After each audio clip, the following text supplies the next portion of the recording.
Copyright disclaimer under Section 107 of the Copyright Act 1976. Allowance is made for fair use for purposes such as criticism, comment, news reporting, scholarship, and research. Fair use is a use permitted by copyright statute that might otherwise be infringing. Nonprofit, educational, or personal use tips the balance in favor of fair use. The following program is rated TVMA for mature audiences only. I tried to tell them not to curse, but it happens. Wolfpack is back. Welcome to the Wolfpack. Hall Nash 6, we the real click. Real trio hit me with the tag, and I'm still lit.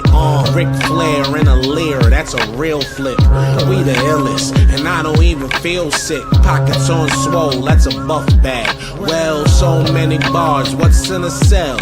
Hell, money in the bank, what you call that? Bail, we some street prophets, tell them hold that. This is a hot take, you pancake. Wolves in the air, it's the handshake. I'm stone cold like when you hear the glass break for the mouth. That's a little bit of healing face. Sweet chin music, it is not bad.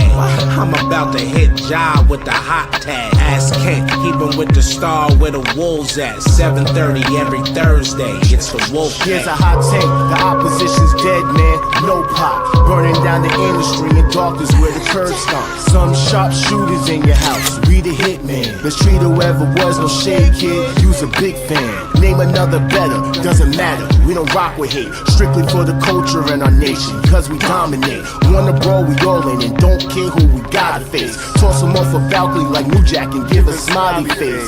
Little extreme, but for my ooses, we on go time. Pushes over the end, somebody yowing, that's a bloodline. Unapologetic, totally non-stop, we cross lines. Got Thursdays in a death lock, somebody tell them it's showtime. Real honor in this pack, we the foundation.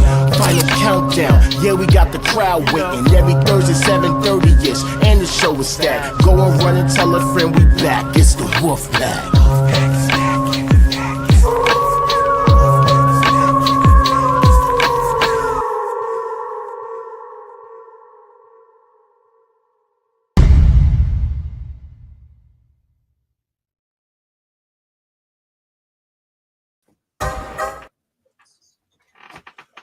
All right.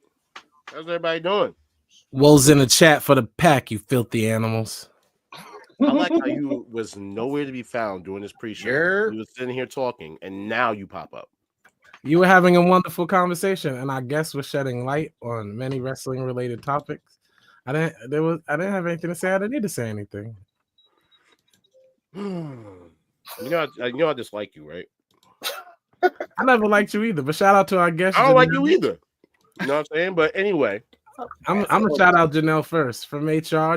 First off, you don't get to announce that's my sister. Thank you very much. This is Jared. It's so nice to have you on the show tonight, Janelle. Thank you. Hi, friends. Hi, love. Look at y'all.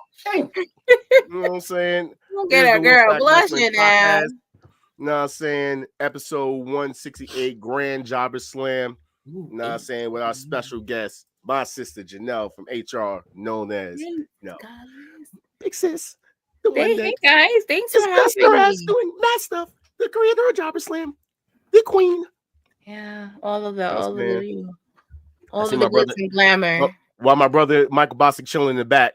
You know because you're in the frame. You know what I'm saying? Like, you know what I'm saying? Probably playing some Fortnite. You know what I'm saying? Chilling. Yeah, he playing Fortnite. Listen, I'm going to say this for my brother. This season is way better than the Star Wars season. I'm just going to sit there and say this. I've actually become a Fortnite person. It was always going to be trash. I can't listen. I can't even lie. I'm actually becoming a Fortnite person. He's playing as Robin right now. I don't know what that's me.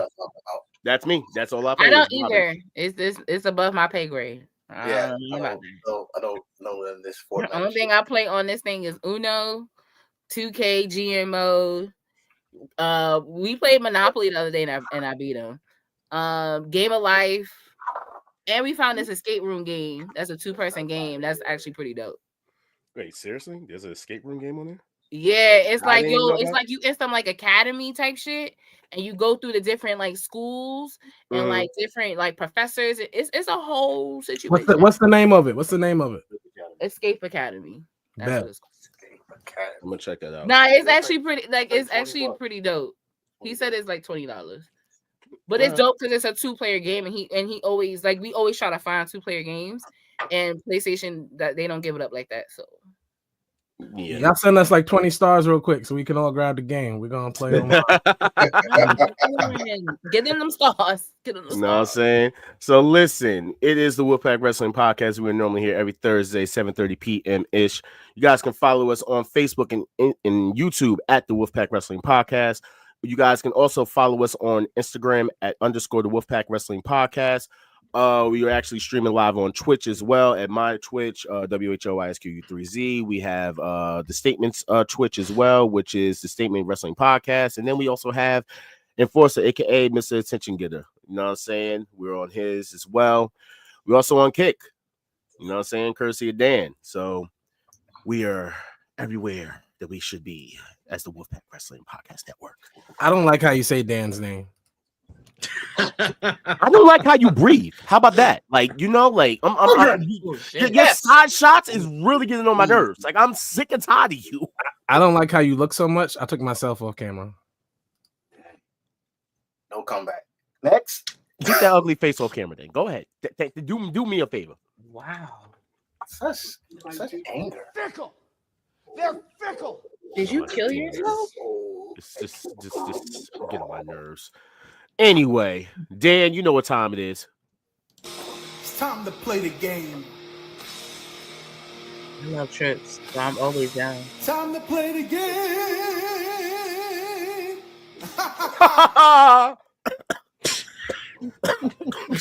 Are there actual games tonight, or are you just trolling for segments? Okay. Wow. Why do you always do this? Like, see, this is why I can't stand you. Like, I didn't even do anything wrong. I'm over here sick. You know what I'm saying? You always talk. All right, fine. We're going to. You always crying. When Janelle said, "Did you kill yourself?" I thought she was talking to you. No, I wasn't. No, wow. I was talking to this one playing Fortnite. Hey, how many times I do aggressive on hers? Wow, that's crazy. Yeah. Wow. I just triggered Enforcer. So, wow, that's where we went. So, push one, release one, retire one, and rehire one. And we're gonna let our guests go first. Oh, I shouldn't go first. Because if I made All Star go first, this is gonna be way too easy. Like, I already know his answer. Let's lighten the load on Janelle. So we're gonna push Austin Theory. We're going to release LA Knight, obviously. That's why I said they want you to do it. We're gonna. If you honestly want to know who I'm retiring, it's AJ Styles, and AJ Styles is washed. Chris Jericho, and I would rehire. Wait, hold up! Whoa! Did you? Did I just hear that? Equals Chris Jericho? Chris Jericho was washed 2 gimmicks ago, and I would rehire Adam Cole, baby. But washed and comparing are two different things, baby. Wait, see? And you talking about I be trolling. I didn't even do anything. I just set the games up. Oh my god. This game is deadly. Okay, Janelle. Wait, you said you was gonna rehire who? Adam Cole, baby, because he could actually be a star again. Yeah, so he can be a star again. All right. You know that's true. I would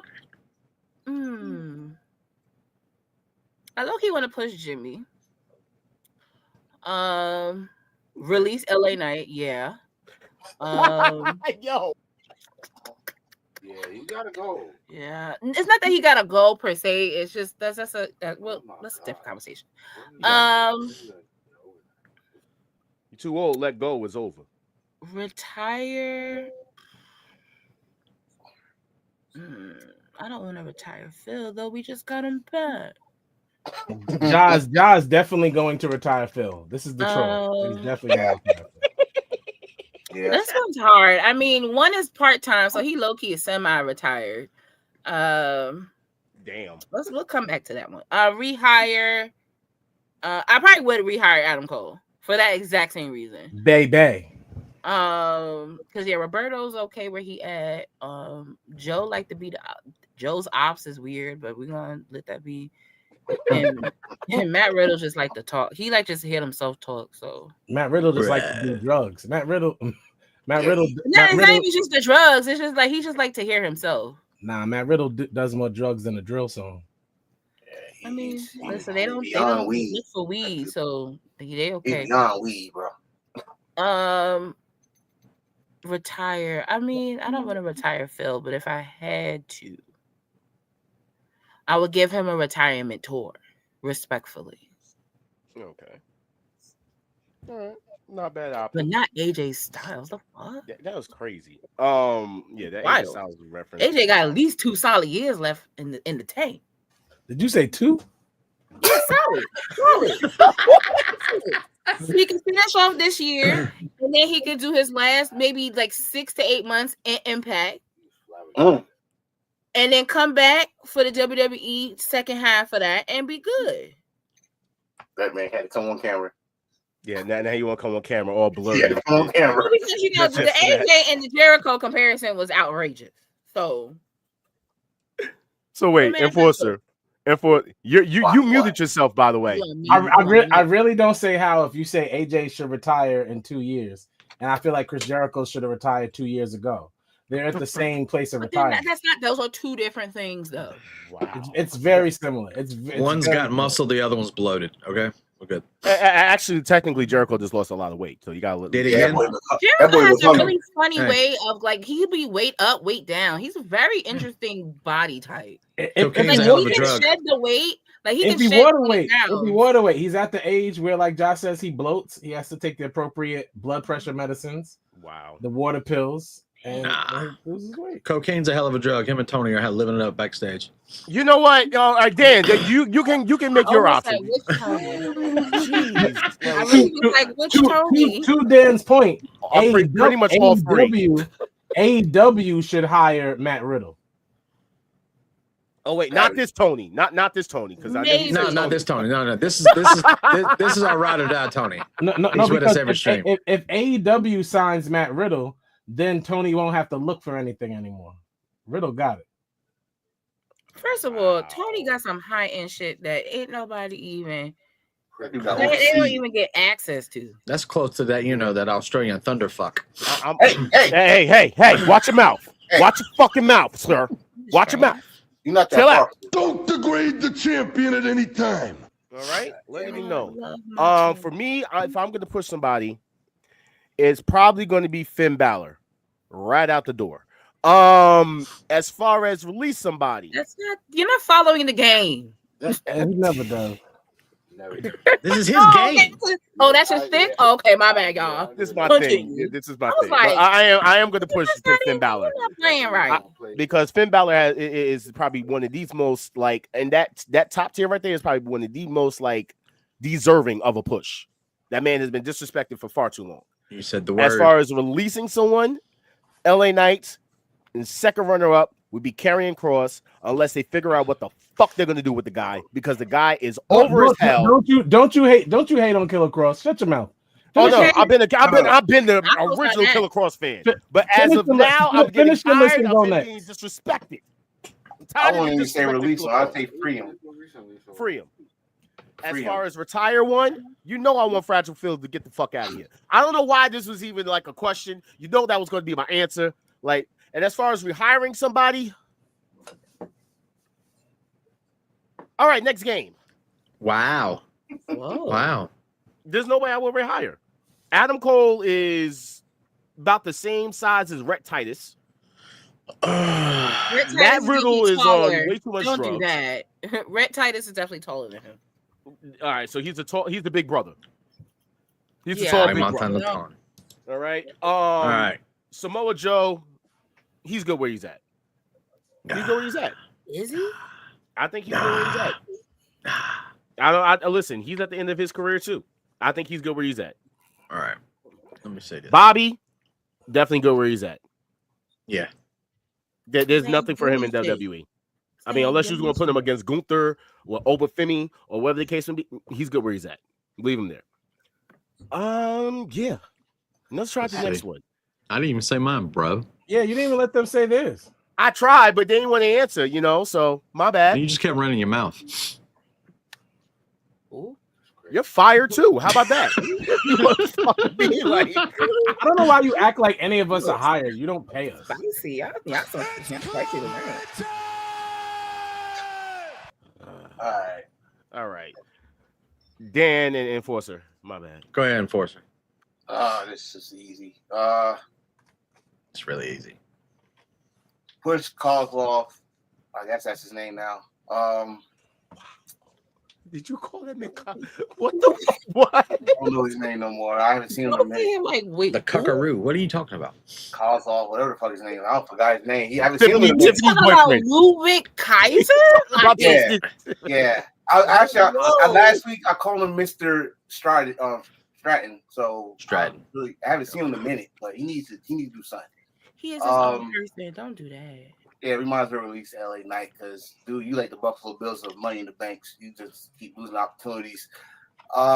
Retire. Sorry, but Phil, you got to go. Hater.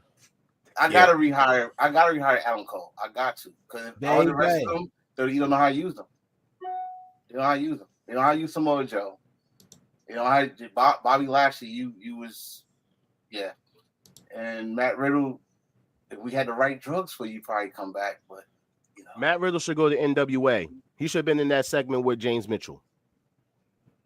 Oh God, why are you still bringing that up? Matt Riddle should go to AA. Good one. Austin Aries? Done. Ooh. Where he at? Austin Aries? MLW. And I wonder if he's still getting residuals from that WrestleMania pre-show with him and fucking Neville. Of course not. No. I want to know. He would need some residuals for his freaking suicide. If they ever even use him. Okay. Oh, yeah, that's right. Dan, please make your pick. All right. We're going to push Jimmy. We're going to release LA Knight. We're going to retire Orton. And we're going to rehire Joe. Did you say retire Orton? Orton? Yeah. Yo, so I'm not gonna hold you. I was definitely teetering with Orton too. Not gonna lie. So I'm kind of glad. How many back surgeries that man have? Oh, I'm about to say, talking about his back. That kind of makes sense. He don't have to be an in-ring wrestler. He could do something else, you know. Him and Nick Aldis could be best friends. They owe me a match. Yes, they do. Yeah, yes, they do. They owe me. I don't know why we did that Joe Hendry shit. No, that was dope. That was a moment. Being there, I'm not gonna hold you because no one knew. Like, I could tell you, we all was like, "Yo, who?" Like, I knew Becky was gonna come back. Like, we felt that in the air. This is not a game. This is not a game. We did not anticipate Joe fucking Hendry walking through Gorilla. Like, it was a history. It was a history, like put like that. This is not a game. What is this? Rikishi was in charge. Yeah. Which one would you guys rather go with? Rikishi, Triple H, Vince McMahon, and Shawn Michaels? Man, why you gotta do me like this? Shawn Michaels. I'm low-key gonna have to agree with Shawn Michaels. Shawn Michaels. As big as a Bloodline fan I am, nah, Shawn's got it. I just want, because we know people from wrestling watch our shows, I just want all of you to know who stood on business for the Bloodline. Wow, that's what you're doing. Okay, so because Lance Archer who acknowledged you, and the people who jumped out the window for somebody's made up Shawn Michaels picks, who John Cena would not be a Shawn Michaels pick. Shawn Michaels was used to punish John Cena.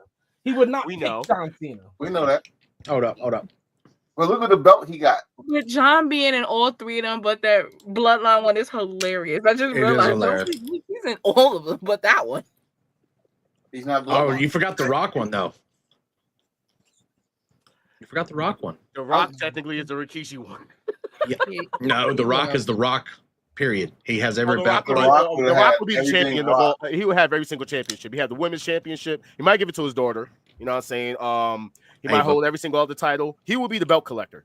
He will be the Mercedes Rock Monè. There we go. Hogan. Wow. Rock Hogan is crazy. So we all basically went with Shawn Michaels, except All-Star, who wants to go with that's your boy. That's your Shawn Michaels. Yeah, Shawn Michaels is your favorite I man. love Shawn Michaels. I love every wrestler in that list other than John Cena. But if we're talking about like if we're talking about ratings, just give it to the Bloodline. Give it to the Samoans. No, we're not gonna do that. Wow. Give it to the Samoans. This is crazy. Listen. Wait. Where's the picture that had Solo with, or was it Solo or Jimmy that had the female United States? It was Solo. It was Solo. So they edited it out? That's messed up, bro. Yeah. That's messed up. Yeah. Well, it's good to know that, you know, this guy, because he's scared of the Bloodline, he's going to go with the Bloodline. So it's all right. I'm not scared of them. Yeah. All right. Their interview was. I have a question. I have a question. Why won't you keep this same energy with the statements that you made against Lance Archer? Because apparently, you know, he wants to smack me when it was you that you were talking about. Wait, you know, I'm just saying. Wait, what are you talking about, Lance Archer? Janelle is very simple. So sis, let me put you up on game. Yeah, just loop me in. He's going to lie. He's going to lie. Lance Archer. He's going to lie. Was watching a clip. Stop. Let innocent bystanders tell the story. Stop the cap. Wait, we'll hear both sides. We posted Instagram. There's only one side. There's only one side. We will hear both sides though, because you know there's two sides, and then the no. Josh's gonna lie to you. We're not doing this. So we posted an Instagram post, and Lance Archer commented about something Josh said. Don't you just love that? So simply in the post, I said something on the lines of, "Oh, you know, Lance Archer doesn't have the heat he used to, the momentum he used to." Then Josh goes, he never had it. So if we're gonna be honest. Well, he did in New Japan. He did. He was on not fire. talking about that. Lance Archer is the GOAT. I'm not saying nothing. We talking about the United States of America. Oh no, never has he. So then Josh says, yeah, the Don Callis family is the best group in the business. Then he proceeds to name every. Hold on. Then he proceeds. You agreed and proceeded to name every member. And when he got to Lance Archer, he goes. He didn't say his name, and then I was like, "What happened to Lance?" He's like, "Oh yeah, Lance Archer, but he's not important." He said, "Oh yeah, Lance Archer." We can play the clip. Archer commented and said, "Oh, if you have the clip, I would love it's clip." And then Lance Archer comments and says, "Oh, you're gonna count me out? You're gonna not include me?" He was talking to Josh. He also said. Keep my name out your mouth is what he said. Keep my name out your fucking mouth. He said that? Ooh, that means you're doing something right. Well, Ricochet loves us too, so. Oh, Ricochet loves us. Thank you. Rico. What you should have did was talk about how he shouldn't be outside wearing fake ass braids. He ain't really got no damn heat. He got in the Don Callis family just because all the Spanish niggas don't want to be on TV. Like, so we're really gonna not be doing something, that's what you really should have said. And enforcer. Yes. I'm sorry.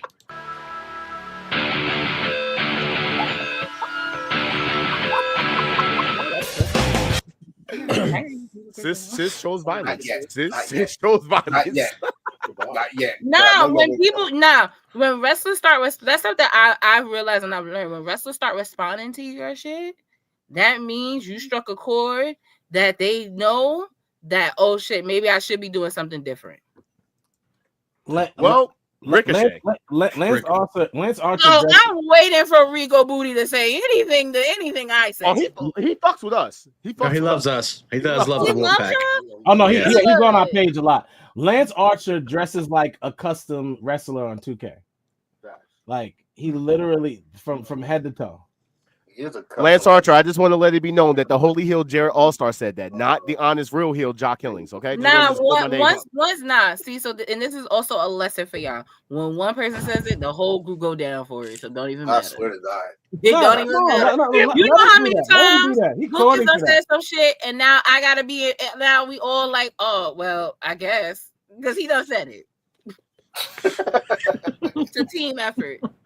You know what? This is all Stars' fault. Jaquez is not a team player. He be throwing people under the bus. Wow, Rico Booty. He's a bus driver. Shit, I love that for y'all. He called you Ralph Kringle, bro. When I posted up the thing for Samantha's video, which by the way is still amazing. He was glazing Ricochet and Samantha, and Ricochet liked. No, I glazed Samantha, and that man basically liked. No, sir, you glazed Ricochet. It's kind of a glaze by association. Thank you, Enforcer. No. You glazed Ricochet too. A glaze by association. It's not. Okay, all right. Look, They're married. That's his shorty. Yeah. No. It was heavy glaze. This man, before that video came out, this man said Ricochet is the best thing going. He's the greatest of all time. Ricochet came in like, thank you, man. Tell him. Well, respectfully. That's when Rico became a fan to me. And John know he my brother and I love him. But light bright stick together. Oh yeah. That's what that's about. If you listen, if you're the same color if you're the same color as a glazed donut, you're gonna glaze. That's a t-shirt. That's crazy. It's crazy that this man says that. You know that Dunkin' Donuts makes a chocolate glazed donut, right? And I know that you definitely turn into a chocolate glazed donut every time we talk about Jack Berry, the Elite, all the damn time. Still, I bring up Charlotte Flair. How much you glaze over that? Let's not bring up HBK because you just didn't even pick the man's team. But you're a big HBK fan. I mean, there's nothing wrong with donuts, though. Sir, are you okay? You sound mad. No, I'm sick. I work with children. Okay. Watch the rest of the people he glazed tonight. They're all glazed donuts. Mercedes Monè, glazed donuts. Yo, you know what? Fight me. So red pill, blue pill. Red pill. WWE switches to TV 14, but Logan Paul's 1,000-day title reign becomes a reality. Blue pill. WWE and AEW unite for a crossover pay-per-view, but Vince McMahon regaining control as head booker. Red pill. How about no? How about neither? Can I get yellow? No. How about drug-free? Drug-free. Oh, okay. So I'm gonna watch New Japan if that happens. There you go. Yes, if I had to pick the man on that one, because I don't even watch that shit, but I would watch that before any of this happens. Flintstone vitamin. Fuck this. I'm not doing this. What's wrong? Who came up with this? This is bad. This is Ja. I didn't get sports data. Sports data got this. He thought it, it's a conversation starter, which is true. No, Ja grabs random news. If Logan Paul's title reign was maybe 250, then I'll go with red. I'm going with red pill. But 1,000 is wicked. There's nothing wrong with Logan Paul being. No, I agree. Yeah, I actually no, I don't. I agree to half of that. I don't think that there's wrong with Logan Paul, but to give him 1,000-day plus reign, what are that Roman treatment? It's gonna be outrageous. It took Roman 10 years to get booed when he won the Royal Rumble to be where he at today. Tough. Hey, listen. I'd rather take that than anything that resolves with Vince McMahon regaining any type of control. I'll take the red pill. I will take the red pill any day of the week. Sorry. Red pill? Thank you. Red pill. This is number of days for me. What's up, freak? All right, so boom. This one was I found to be kind of interesting. Who's the most famous wrestler to never have a good match? And he's talking about I'm talking 0 good matches, 0 good performances, quite literally nothing redeemable about them in the ring. Anybody have any answers other than All-Star who's gonna sit there and well, what are you gonna say? Yeah. I know what I would say. Oh, okay. I could definitely end up saying Phil Brooks, but that's another story. Man, fuck you. I'm not gonna glaze. I could say CM Punk. I could say Cody Rhodes. What's your beef with Phil? What Phil do to you? Yeah, you hear him? No, they do nothing to him. Was it Jack Perry? Was you a Jack Perry fan? That's actually All-Star. That's All-Star. Okay. See, I know somebody. No, the special one. Thank you. Wow. The worst wrestler of all, the worst wrestler to never have a good match, whatever that thing said, is honestly a fact. It's not my opinion. It's a fact. It's the Great Khali. That is the fact. That is not an opinion. How dare you take my answer, sir? I've never seen the Great Khali have a good match in my life, ever. In my life. I like the way you think, Tony. Prison? No. Marcus said Ultimate Warrior. I agree with that at 110%. I've seen Ultimate Warrior have a good match. Now he's not a good wrestler. I agree. He's a bad wrestler, but I've seen him have a good match. What good match? Him and Macho Man, WrestleMania 7. Him and Macho Man. The storytelling in the match was fire. No, the storytelling, not Macho carrying him the whole fucking match. Yeah, that's what the story. Listen to what he just said. He just said Ultimate Warrior is not a good wrestler, but we talking like a good match. That means the dance partner kind of carried him, right? You know what? Yeah, technically, yeah. That says 0 good matches. 7. So, yeah, WrestleMania 7. Yeah, the you already said mine though. You said Great Khali. I honestly could, if I'm gonna think of somebody, Famous wrestler. I mean, Great Khali is a good answer. I'm not gonna lie. You want to go David Arquette? No. Wow. Hey, Dan, I'm gonna say your answer for you, bro. Go ahead. Nia Jax. Nah. She's redeemable. She's redeemable. There's not a match Nia has had where I was like, yo, that match that she carried Ronda Rousey. Are we for real? Are we serious? That was a good match. Yeah, like yes, she literally carried her. But it that was the only wait. match She just said it. that Ronda looked ever believable ever. Hey, she just said it. And that was because Nia fucking carried her the entire way. Dan's answer is Ronda Rousey, which means that both of them have never had a good match. Wow, bro. Okay. No. You know what? Let me just put it out there. Since he wants to be a hater, we're just gonna say Jack Perry. Where is Jack? Where is Dylan's son? Jack Perry had a great match with Luchasaurus at the AEW paper. He did. I thought the match with him and Darby wasn't bad. That was a good match too. Thank you. Tell him shut up. Actually, I did not think the match with him and Darby wasn't bad. I was surprised he won. Actually, we're really be as surprised as you want. It's the elite. Let's move on. Oh my goodness, this guy here. This guy thinks that he is. Did everybody answer? I don't think I said Great Khali. When I interviewed John Gonzalez is a good answer. I totally forgot about that. Wow. Figure with cosign that heavy. Big Boss Man. No. Don't disrespect the boss man like that. I mean, Junkyard Dog. Dude. Hey, fuck you, Josh. Don't you ever say anything about JYD to me, bro. No. Remove you, sir. I tried to troll Dan. Dan's gonna the Mean Street Posse. Ooh, wow, yes. Yes. Gilbert. What was the No. What was it? The Spirit Squad? But you know Ziggy was in that. Yeah, he can't count that. His name wasn't Ziggy then. It was what? No, I know, but still, it was Nick. It was Nicky. Yeah, Nick. And it's not about them being good wrestlers, Tony. It's about them having good matches. Every time. I mean, I could have said Nexus. They had good matches. They had some good matches. Dude, Wade Barrett, but really? I think that's going to include members. Like, it depends on which form of Nexus so we're talking about. Santino Morella. Let's move on. Wow. How James Ellsworth. Let's move on. Oh, the Nochinian. Yeah. He couldn't wrestle. Eva Marie. Let's move on. Yeah, there you go. Now, Eva Marie is the equivalent of Carter 6. Hornswoggle. Nah, he has some good runs with DX, man. Nah, he has some good runs with DX. Matches. He said matches. Yo, my man. He was in a match. He was in a triple throw. He was in a 6-man tag with him. The best match he had against was Torito the Bull. Okay, the Boogeyman. El Torito. He said the Boogeyman. Oh, you the know, Boogeyman. I don't remember Boogie really wrestling like that. So yeah. Boogeyman. That dude, all he did was eat worms, and his head was but you know what? I'm coming to get you. He living well for just eating some fucking worms. Yeah, no, Tori Wilson. What are we doing wrong? What are we doing wrong? Tori Wilson, Stacy Tori Wilson. Stephanie McMahon. We gotta go off this game. We'll be on this shit all night. Ivory. Yeah. I'm kidding. No, not OD. No, I'm kidding. You're not going too far. You can say Molly Holly. What was Billy's husband's name? Was it Chuck? Chuck.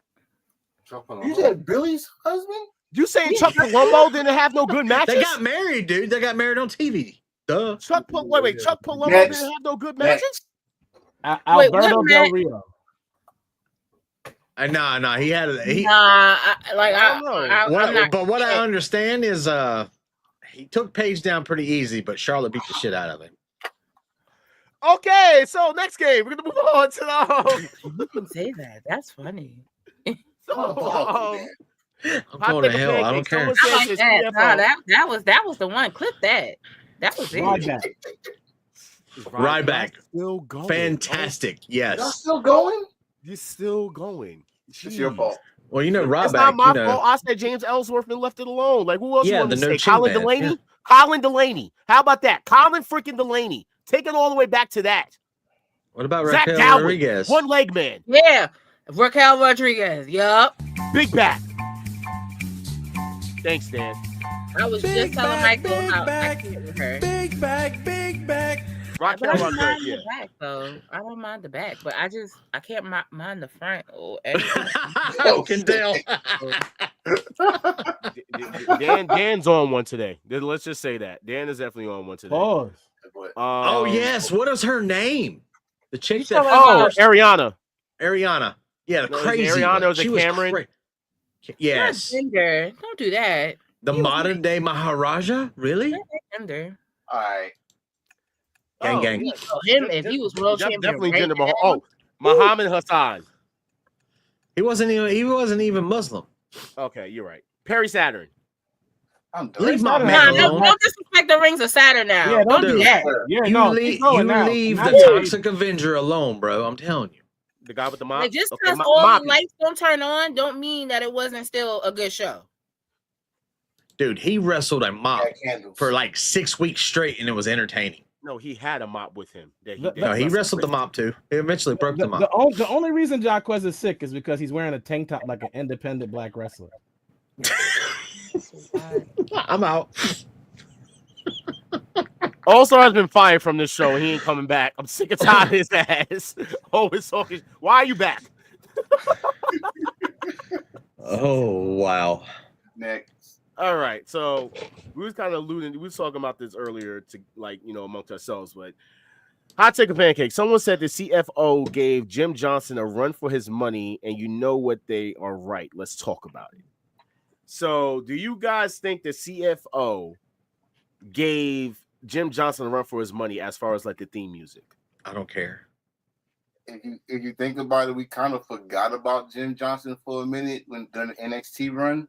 Like, we thought it was him, and then we found it wasn't him. And then when he left, we found out how good. It's like you find out something good when it's leaving, when it left. Like, so we were just talking about off screen how the NXT has. I'm gonna let All-Star see that. There you go for our All-Star. There you go. There you go. We had someone got it right there. I was just talking about Glorious. I love that Glorious. song. Glorious is amazing. The original Aleister Black theme. The original Finn Balor thing was fire. With him, Michael hates it, but the whole hands up shit, I miss that. Man. Yeah. He hates it. Back when Balor Club was for everyone. I knew that was coming. That boy, you got. You can always count on. I'm never letting him live that down, bro. That man did the dance. You can always count on Ja to bring up the gay stuff. I mean, it's pride. It's Pride Month. I'm not allowed to bring up his pride for his Balor Club. That's for everyone. As he was at a Diddy party. Let's get it on. Finn Balor was at a Diddy party, by the way, just so everybody knows. Yeah, he was. Which Road was one of my. Yeah, he invited to the barbecue. He all right. So, I don't know which one y'all said it, but the Sasha Banks thing was kicking. That's what I said. The Sasha Banks theme song was hard. Dude, I used to like Naomi's first one. Bailey and the blow up shit. Bailey's song was a little bit of a bop. Alexa Bliss. Oh hell yeah, Alexa Bliss. But I still like that they still have pieces of her old song in her song now. True, but I mean, when you go back to the Jim Johnson's, I mean, it's Jim Johnson's theme music is just, I guess, nostalgic. Ja's celebrating his pride this month, so excuse him. Yeah, my pride to tell you go fuck yourself. Anyway, so as far as Pride is happy. Pride is happy, guys. We're happy. I'm not happy whenever he's on the show. That's not true. You love him. That's why. I can't stand this man. I can't stand this man. I quit every week. He creates great content, so it's all love. She's right. You know what? I love All-Star like, a fat kid loves cake. We know. No, I love All-Star like Brian McKnight loved his son. That's not love. That's crazy. You need to go to jail. You need to go to jail for that comment. Straight to jail. Straight to jail. Straight to jail. I can't pass go. Like, that's crazy. No. You stay there and learn your lesson. What's wrong with you? Come on, let's not keep Janelle here for 3 hours. We took too long on the game. Yes. Yeah. So agree or disagree? Many fans are saying that Mercedes Monè is the best in the world. See what I'm saying? Wait, Janelle, no, Janelle. You see what I'm saying? You see the glaze that's about to happen? Do you see the glaze that's about to happen? Can you relax? Mercedes Monè, Sasha Banks You want me has to sit here and let you glaze? You want me to sit here and let you read? Let him get the main evented WrestleMania are part of the first women's WWE pay-per-view main event, WWE and NXT. Held the top championships in WWE, New Japan Pro Wrestling, and of course now CMLL, which we'll talk about later. Champion in England and Austria. I don't know why they put Australia, because it's Austria. AEW TBS champion, New Japan Pro Wrestling Strong Women's Champion, first women in Hell in a Cell, Iron Woman, Royal Rumble Elimination Chamber Women's Tag Titles, and one of the highest paid in history. She has to be considered the GOAT, right? First woman to call Vince McMahon daddy for a year straight on Twitter. That's not true. I mean, I'm pretty sure Sonny did the same thing. I'm pretty sure Sonny did the same thing. That's wicked behavior across the board. Like this, his hate for Mercedes is real. It's first annoying. woman to leave a company and her husband in the same place. And not tell nobody, and then roll up with the whole Spanish nigga. That shit is crazy. Hey! Shout out to Beast Mortos. That's up her alley though. So I wasn't surprised. But man, that's just some kind of role play fantasy shit. Oh. Listen, we going to that's actually part of the news that we're going to talk about next. Yo, my homeboy definitely texted me. He was like, "Yo, you know he got to be smashing with that mask on," and I was just like, "Bro, really?" It was no good morning. It was not even like, "Hey sis." It was, "Now you know," and I was just like, he puts the mask on her. You know, your hate is real. I am going to sit there and say this. The mask got a better wig on than she do, though. So I would absolutely co-sign that. Listen, all I'm going to sit there and say is, I agree. She is the GOAT. She is one. If she's not a GOAT, she's in a GOAT conversation. She's absolutely in the conversation. Definitely in the conversation. To someone that I think Tony has said it feels forced, and I can agree to that in a way, especially with her picking up. Her being the Kenny Omega of belt collecting and phase in her career, but it's just like the fan that I am right now. For me, I rather it mean something than just it being another belt. And I feel like with her doing especially what she just wanted, Wednesday, the CMLL belt. What are you going to do to elevate that? How are you going to elevate that? Are you going to wrestle in Mexico every so often? Because when the last time TBS title meant anything? And then now you wrestling Toni Storm for the women's world title. It's just like, girl, can we get something meaningful? Nobody wants to talk about She-Hulk. Like I said, we're going to wait to the match She-Hulk has with Toni. If she beats Toni, she is the female Hulk Hogan. And bro, in all honesty, Toni Storm needs to win at All In. Thank you. Has to win. Absolutely. And if she don't, then they really don't give a fuck about their women's division, and I won't say anything. I'm gonna riot. I swear I won't let you say a word about her on the show. You better block me. You better delete my account, bro. I said no this. problem. I said this already on here. I'm gonna say it again. Toni needs to win it more than Mercedes need to win. We always say she's the best character. We never say she's the best wrestler. Some people, I don't know. Toni needs it more than Mercedes do. Mercedes is the best wrestler. Next point. I mean, it's debatable. I love her. It's debatable. I'm personally going to put her in that GOAT conversation. I'm not going to sit there and say that she is the GOAT. She's in that conversation. Yeah. She's in the convo. She's in the convo, absolutely. And then her, once again, her being in a male-dominated situation and then now being the highest paid and all these accolades, it's not something you just glance over, but it has to mean something. Like, so when you gonna do something meaningful, sis? That's really where I'm at with it. Listen, I want to see her fall. I want to see her fall down to nothing and come back up. Wow. And that's when she's at her best in actuality. I think that's what most of the people are doing, is that they want to see her fail. I don't like it. But I don't think it's a failure. Wait. We say this every time on the show. It's always better as a chase than a champion. Yep. Granted, but who's chasing? But that's the You point. get what I'm saying? Like, who's chasing? Who's chasing You right can't now? have somebody chase when the person that would be someone to be chased after is chasing something else. Like you can't you can't double that. If Mercedes Monè is the Beyonce of wrestling, Ja's the Michael Buffer of wrestling. Yo, when she said that shit, I said, "Oh no.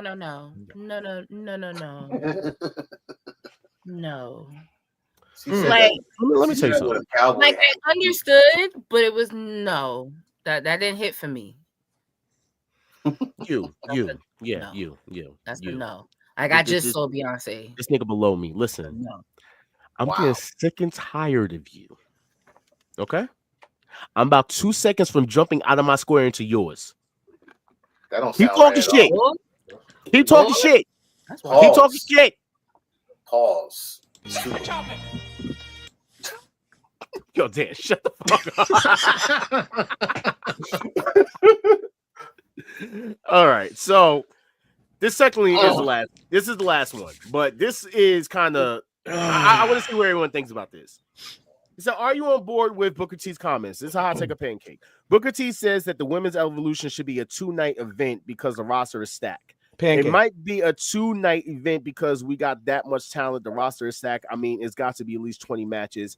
We've been asking this for a long time. I think the ladies absolutely deserve it. So, hot take a pancake. Do you think that the women's evolution pay-per-view should be 2 nights? You keep doing this, and what happens when we quote these people is they say a truth and a lie.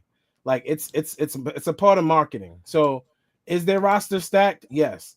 Do they have the TV time, the story time, or give women enough time period to build 20 matches? No. Thank you. So so no, they shouldn't have 2 nights. But yes, it's a great roster. No, they shouldn't have 2 nights. How many matches do you think that the pay-per-view should have? Oh, let Janelle speak. Let Janelle speak. Janelle got a hand up. Let's sis. Pick me. So, big boxer. Let her do it. Just real quick. No big box me now.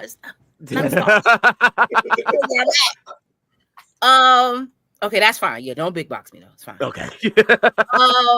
My opinion, if the 2 nights was on the table, I would do it at 2 separate times of the year. Like how they do Saudi twice a year, how they may do an international show. Like I would separate them because they do have the roster and the talent to do 2 shows. I wouldn't do them back to back because I think it loses its essence that way. But I definitely think if they were to separate it and doing it, like, let's say, kind of like between Rumble and Mania, doing the women's show and then doing it around this time again, before SummerSlam, or maybe even between now and like Survivor Series. But I would separate it. I would do two separate events. Because then you could build throughout those shows throughout the year with the women's division on all 3 different shows. So like the opportunity is there, because what I don't want is I don't want 8 matches, but we doing 8-man tags and 10-man tags and 12-man tags, and I don't want that for them. I want something meaningful to happen. So I think doing it that way is a lot easier, especially as us as fans, versus 2 nights back to back. I think them doing how they're doing that weekend in Atlanta is crazy. Well, I got to think about it. I'm trying to think of how many titles that the women have. They have the 2 main rosters. It's not that hard to pick. They have 4 titles. They have what? Yeah. They have 4 titles. They got 4 titles in the tag team, right? Wait. No, don't. They don't. They have no. They go count the NXT titles because that's what the ones down NXT. They're counting the NXT titles because there's going to be an NXT title match at Evolution. Right. So that's 4. You're counting that. So you're counting that the women's North American title. You're counting the NXT women's title, the tag titles. You got that means every match is a title match, and there's no way. No, but that's what I'm saying. If you split it up, you don't have to, like how even WWE starting to do. Not every title's defended on every show. So if you separate the 2, you could do one of the women's NXT title and the tag title on one show, and then you could do the rest on the other show. Like we know we're not getting the tag title match anymore. Unless they Freebird rule it. The original plan, if I remember right, was when they first did the Evolution pay-per-view, Why we wait, hold on, time out. I'm sorry, Enforcer, and you can explain this to me, please, sir. Why are you talking about Liv being hurt like it's not a big deal? Why are we acting like it's that shit is huge. It's a big deal. We're gonna talk about it. I was looking forward to her and Nikki actually. I ain't gonna hold you. That's a huge deal. But absolutely. About the evolution. It's supposed to be an encounter for the Saudi Arabia because they ain't want women over there, right? So give the female something to do over here. But all of a sudden they want their female wrestlers over there now. They gotta be heavy coated and sweating all those damn plastic gear and stuff. That's why I got delayed for so many years. But now they're gonna bring it back. I kind of like what Janelle just said. But when you do that, especially with WWE, they gotta market it better to the point that I think maybe around SummerSlam, between SummerSlam and Survivor Series would be one, and then another one probably between WrestleMania and Royal Rumble. Something like that. It's gonna be interesting. Your boy Tony mentioned all covered up. Y'all do realize that next year's Royal Rumble is in Saudi Arabia. Yeah. Like you're gonna have 30 women. So before we give the girls a 2-night event extravaganza, why don't we just give them their own damn show on 1 night a week, an hour-long program? Because this is not segregation. No, they can still have their main thing, but this one will be just towards them. Because it kind of touches into WoW because WoW does that. Mm-hmm. Yeah. That part. Be like WoW, be like Shimmer. You gotta think they're trying to target little girls now for this stuff. We have NXT for that. NXT, and that's what I'm talking about, though. But when you watch NXT BET Uncut, why do you keep saying that? Go. Ain't nothing uncut on NXT. Oh, that's what I'm saying. Why does he keep saying? Thank you, Janelle. Like, do you know how ridiculous certain things sound? Go to the next point, bro. Nigga, I know you hear me. Take them down. So it's a pancake. So, in other words, yeah, I'm thinking this is a pancake. There shouldn't be 2 nights. I hear what he says that the roster is stacked, but to me personally, I don't think they don't even have enough storylines to even go into that. They got to build it first. They're going to do that. I don't even think they could even build it in time. To build it, you got to get TV time. They could. You got to get more. Sean could. Yeah, Sean. Sean's Triple H can only do for Liv and. We have watched NXT. They have 4 women matches. Yeah. 4 qualifying matches. Do y'all realize that since Liv got hurt, that the pivot seems to be Rhea versus Consuela Gonzalez? But that's not a pivot. I think they were thinking about that. Well, I think they will do the Freebird rule for the Judgment Day. That's what I was saying. And you'll have Roxanne and Raquel Rodriguez Gonzalez Consuela be tag team titles. Okay. And that's gonna piss off Liv. Well, you know she had changed. Yes. Oh, that's a story. And that's a story. Thank you. And if you do it that way, it keeps Liv on TV because don't say she can't be on TV and be a character. But I mean, if you're gonna have she's gonna be off for some time. Like she gotta have surgery. She's out for at least till Royal Rumble next year. Like there's no way. I wouldn't. If it was the 4 months. Then she could still come on TV and cameo and do all that. But 6 months, that's a stretch. Is it 6 months? I thought they said it was gonna be like a year. I have the report. It could be up to. We have the report. Just really then report it. Do your job. Shut up. How about that? It depends on how severe when she has the surgery. Now, Dom's a pimp, bro. I don't give a damn what anybody says. News, rumors, all that good stuff. And the first thing I gotta bring up is this man Rob Van Dam's about to be a daddy. I'm shocked it took him this long to shoot up the club. Wait, his sport? Never mind. I was about to say he's still shooting up the club. Like I don't understand. I don't understand Liv being pushed to the side for Ja's weird schedule. Wow. I wish you would shut the heck up. Like But yeah, baby Rob Van Dam coming 2026. I'm gonna tell you, that's gonna be a real chill baby. One high baby. That baby gonna have some high hope. One of a kind. High in the sky, apple pie. That baby gonna be jumping out his crib. that baby gonna be a high flyer for real. She's gonna have Uncle Paulie and everybody. Shout outs to them because they started out with there was a whole nother female a part of their situation. Yeah, I remember that. So it's interesting. But he loved like his girl had a girlfriend, and now all of a sudden his girl don't have a girlfriend, and only has him, and now has a baby coming. So, but that's growth. They figured it out because that shit was weird. Shout out to it kind of was. It honestly really was. Shout out to RVD. What? Y'all talking about me being on one tonight? DAC. Ooh, shit. What Rob do to you? Like he ain't give him no rolling papers. Damn. Nah. Rob always got rolling papers. Oh, we know. We know. So Nick Khan says that the company doesn't care about the haters and their opinions on social media. Neither do we.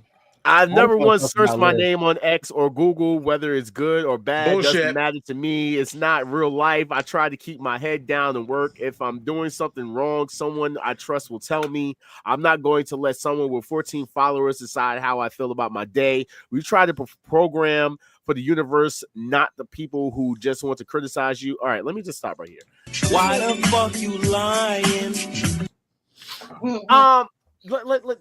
So the Cody Rhodes thing with The Rock taking over and the backlash behind that, the thing with R-Truth, what are you talking about? What are you talking about? I think he's speaking for himself. He's not that he don't give a fuck what anybody says about him. That's what he's saying. He's not speaking. No. You're bringing up Dirty Isha. He's talking about him. Oh. He's talking about himself. No. He says the company doesn't care about haters and their opinions on social media. He's talking about the haters of the company. But I don't know if he's talking about him or because he said he doesn't look up his name or what. Yeah. But the fact of the matter is, you so full of shit. She looks up Tony Khan's name. I feel like both cons at this point are full of shit. Me personally, yeah, I just feel like both cons are full of shit.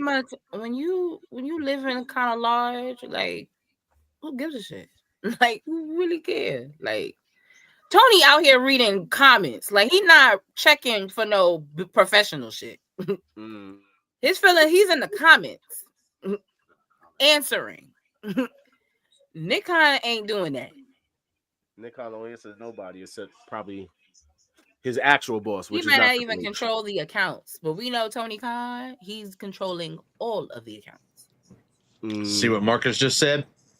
They don't care, but they signed Ron back expeditiously once the internet started sounding off. I mean, well, you know how I felt about that. I honestly told y'all, like, I don't want to hear about people who basically hashtagging or writing "We want truth" or anything like that. If y'all not gonna really crash the fuck out for our truth, y'all didn't do shit. Y'all just sat there and just did the keyboard thing like John Cena said. Y'all just sat there and you wrote and you thought that mattered. That did not matter. You guys hijacked the show. That did not matter. They don't care. Like we talked about this around WrestleMania when they was having bad PR for shit. Why are we saying they don't care if they brought Ron back? Because they tried to sit there and say now it's apparently a work. Which, by the way, I don't have it on here. It doesn't matter what they say. They obviously care because they. Evan Nash apparently said that he talked to Triple H and takes back all of his statements and says that Triple H now confirms to him that it was a work. So I'm to the point, like, are they like in the house of lies at this point? Because his own son said it was not a work. Like it's crazy to me. It's kind of weird. I mean, the issue is kayfabe is people don't know how to keep kayfabe alive, and that's really what it is. So I feel like I think everything's a work anyway. So that's just where I be at with it. But who cares? We still gonna watch. We tuning in. We are tuning in. People are buying Ron shirts. People are excited to see him face. When they had announced John Cena versus Ron Killings on Friday Night SmackDown, I looked up where the fuck SmackDown was. I was like, where is this at? Grand Rapids, Michigan. They don't give a fuck. They don't care. Mm-hmm. And we still gonna tune in. So what we really talking about? Mm-hmm. Facts. By the way, shout out to Jade. Oh, Jade is ready to make her acting debut, starring opposite of Jonathan Major in the action thriller True Threat. Those are very two different body types. I'm about to say, The film, you funny. The film follows Special Forces operative Vernon Threat, who returns home, yada, yada. Cargill will play Mika, a key lieutenant in the Apollo Kids and one of the film's central antagonists. Mika controls the building red light district and operates as a power broker inside the Carter. So anyway, long story short, she's going to be in a major film. Shout out to her. But I had to look this up. Y'all know who's in charge of this film? Charlemagne? Oh, cool. I didn't even know that shit. These fans truly mad. Stop watching this. That's truth. True. If she ain't Storm, yo, wow. Facts. Everyone, look. I told y'all. I don't know why. Look, stop. I don't need Jade to be Storm in X-Men. I'm sorry. I know that's like everyone's like dream cosplay thing for her. I don't need it to happen. Like Stephanie Valkyria Psylocke. You're saying that because of her, I've been wrestling gear. That's why she models it after. She's gonna be Psylocke, bro. I'm bringing it into the world, bro. No. Yes. No. No. Okay. No. Other little things. Yeah, I'm gonna just wait for SmackDown to talk about this because I'm just this kind of. Man, you leave tall ass Tonga alone. That's not even his name. Anyway, I know. According to Dave Meltzer, which is Dan's favorite person, AEW spent a lot of money on the new Unified Championship belt with Rainmaker one wing angel side plates. Right now, the plan is for those to be permanent on the belts permanently. That's a terrible idea. It's the women's title on steroids. Oh my god. It goes from bad to worse. It's an ugly belt. They're gonna call it unified, and the nigga gonna walk around saying I'm the unified champion, like that means something. And it could be with somebody that's not even Okada and Omega, and they got their side belts. That's just terrible. Oh boy. Well, that's what it's gonna be. Shout out to them. So bad. I'm looking forward to the match though. Ja, how can you really defend this? And that's the problem. We looking forward to the non-main event of the damn pay-per-view. I told you, there's only 2 matches so far on that pay-per-view that I'm looking very forward to, and that is Mercedes versus Tony. I'm bypassing the John Moxley match. All-Star Reed is coming. I mean, he already knows he's a Timu Bronson Reed. Jay Storm idea. He over here. He over here saying Marcus. Do not make me fucking tsunami you. Let it be known. Do not make me. I will come to your house and tsunami you. Okay? Don't. We're not about to do this. You ain't calling me no Team Bronson. You got me fucked up. Keep hating on the idea that Jade being Storm. It ain't gonna happen, nigga. It ain't gonna happen. She ain't gonna be Storm. You know why? She don't got the skills. She can't be Storm. It's that simple. Get over it. She can sit there and dress like it all she wants. I will bring it. Fuck out of here. Next. Shut up, Kendall. Josh still sitting there dressing like he was on the garbage truck. Oh, you know what? Enforcer, you want to take All-Star spot? Oh, that's dope. So Logan Paul had recently said on the new shout out to Backstage Brawl, by the way.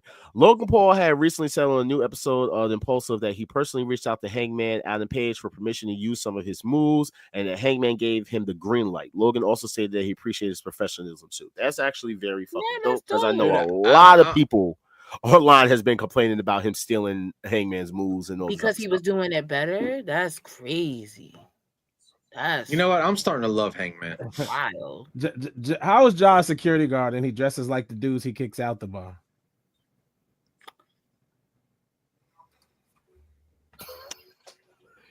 You're gonna forever hate Mercedes because she's taller than your short ass. Now shut up.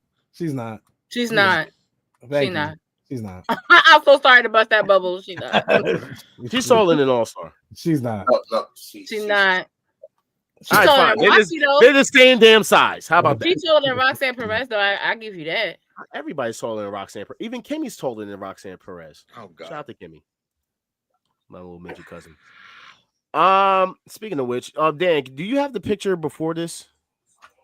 For some reason, it was the one that with Roxanne's saying that it's just luckily it's not her in the picture. That? So all right, so for Our some streamer's reason, been weird. Yeah, our loading. You're talking about that. That was that one. Then they had the one with Roxanne. If it's not there, then it's fine. No. All right, so boom. Forget it. Yeah. That's not me. All right, boom. There you go. Thank you. Because I was trying to figure out where the hell that picture went.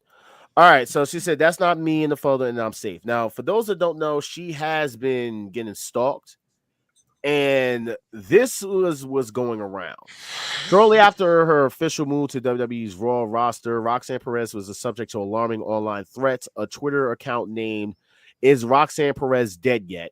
emerged, sending multiple death threats directed at the 23-year-old. Earlier today, a Twitter account named "Is Rox Dead Yet?" I guess he changed the name.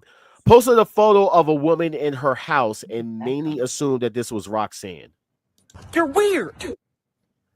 So, yeah, good thing that she said it's not her, but the fact that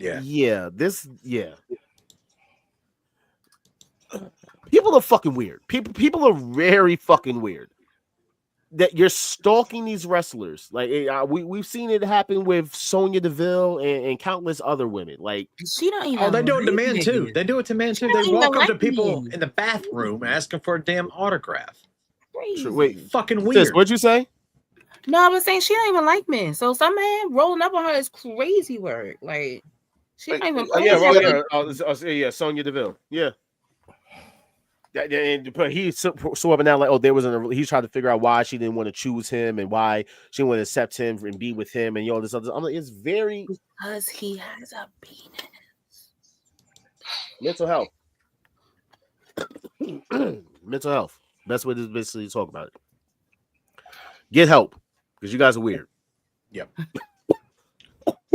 Sorry. So.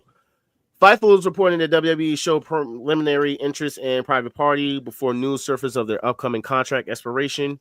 Well, they lost Faxim in NXT, so that makes sense. Yeah, but I have a problem with this. If they go to WWE or NXT, I have no problem with that. I have a problem with Tony basically not utilizing these fucking guys. Like they're fucking over as hell when they come back to New York. But then when it comes time to actually like pushing these guys, you gave them a title, didn't do shit with them with their title reign. And then where the fuck are they? I know they're not injured. So like House of Glory in New York. Yeah, one of them gives me 5-2 player vibes, but because he does. I think it's just awesome. We all know what that means. You know what? Oh, you know what? That's right. You two are wrong. You two are extremely wrong. That was actually very natural, and I apologize because that's. Don't apologize. That was authentic. That I did that. That was beautiful. And I just felt like you needed to know the truth because I knew the truth. See, you could tell. That's what I'm saying. Wait. You might have to message her and say which one you're talking about. I think I know which one you're talking about, which is probably the most obvious one. But hair or no hair, that still gives it up. No, it doesn't. They both got hair. And how you would have answered that would have told me which one you think it is. Okay, Matt and Jeff Hardy's favorite person or the other one? No hair. Hair. No way. Get the fuck out of here. That's what I thought. Are we really debating this right now? That's what I thought. Seriously? We're debating this shit right now?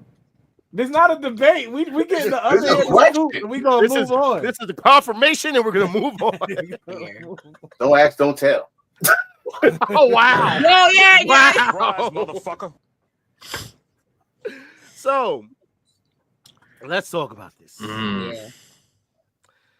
Liv Morgan's injury is legit, and she can miss up to 12 to 16 weeks, depending on how bad the dislocation was in her shoulder. I don't even want to talk about it anymore. Yeah, where's the eulogy at? I don't want to talk about the injury. I want to talk about the aftermath. Because Kyrie Singh gave a zero fucks That's not true. All zero fucks during that situation. She was cried. a character in that ring. Why did Wait, damn it, Dan. I didn't touch anything. What? It's not here. What? She was in character, as you just said? Yeah, she was What are a you looking character for? in that ring. She's supposed I to got come it. out of Never mind, character I got because it. of the injury. Yeah. What are you concerned? So boom. Yeah, at the end of the match, a lot of people had a problem with it apparently because of how she reacted. I'm asking. Like, you said she was in character. The pirate bitch. Like we really just gotta. She just retired a wrestler too, by the way. I'm not putting her in the what's the name? What's that dude that's in NXT that messed up Big E? And that's Rich Holland. Yeah. I'm not putting her over there. Yo, it's so funny you said that because I had. Was it Kari? No. Let's be very clear. Kari Sane didn't injure neither one of those women. All right. Well, I was going to talk about that. I am going to talk about that. So let me just bring this up real quick. So she's unfortunately going to miss Evolution 2, as we all know, and all the other stuff.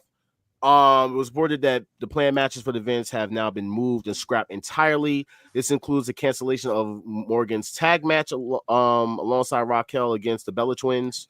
So we was going to get the Bella Twins reunion in WWE. We knew that. As far as what they're going to do now, we do not know. I honestly like Dan's idea. Now, this was Kari Sane actually responding. It's not my idea. That's just what makes sense, bro. I mean, I'm going to say it's your idea because what we say does make sense, but it doesn't always translate to what we want it to be. So, Kari Sane came out and said, one of the most painful things for me is when a match is decided not by wrestling, but because of an injury. I always step into the ring with the deep respect for my opponent, and I train hard every day to give the audience something that they can truly enjoy. Even if it was never intentional, knowing that someone was hurt in a match with me is something I can carry deeply. It breaks my heart. I hope with all my heart for a full and speedy recovery. I will continue to give my all, hoping to bring excitement, not pain, to the ring. Now, this comes about because a lot of English. That was the best English Kari Sane has ever.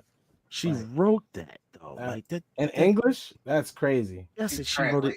I mean, Google Translate works. What do you want me to say? I would have said too. You know, but here's the thing. Now she's getting a lot of criticism. She's been getting a lot of criticism because she injured Liv.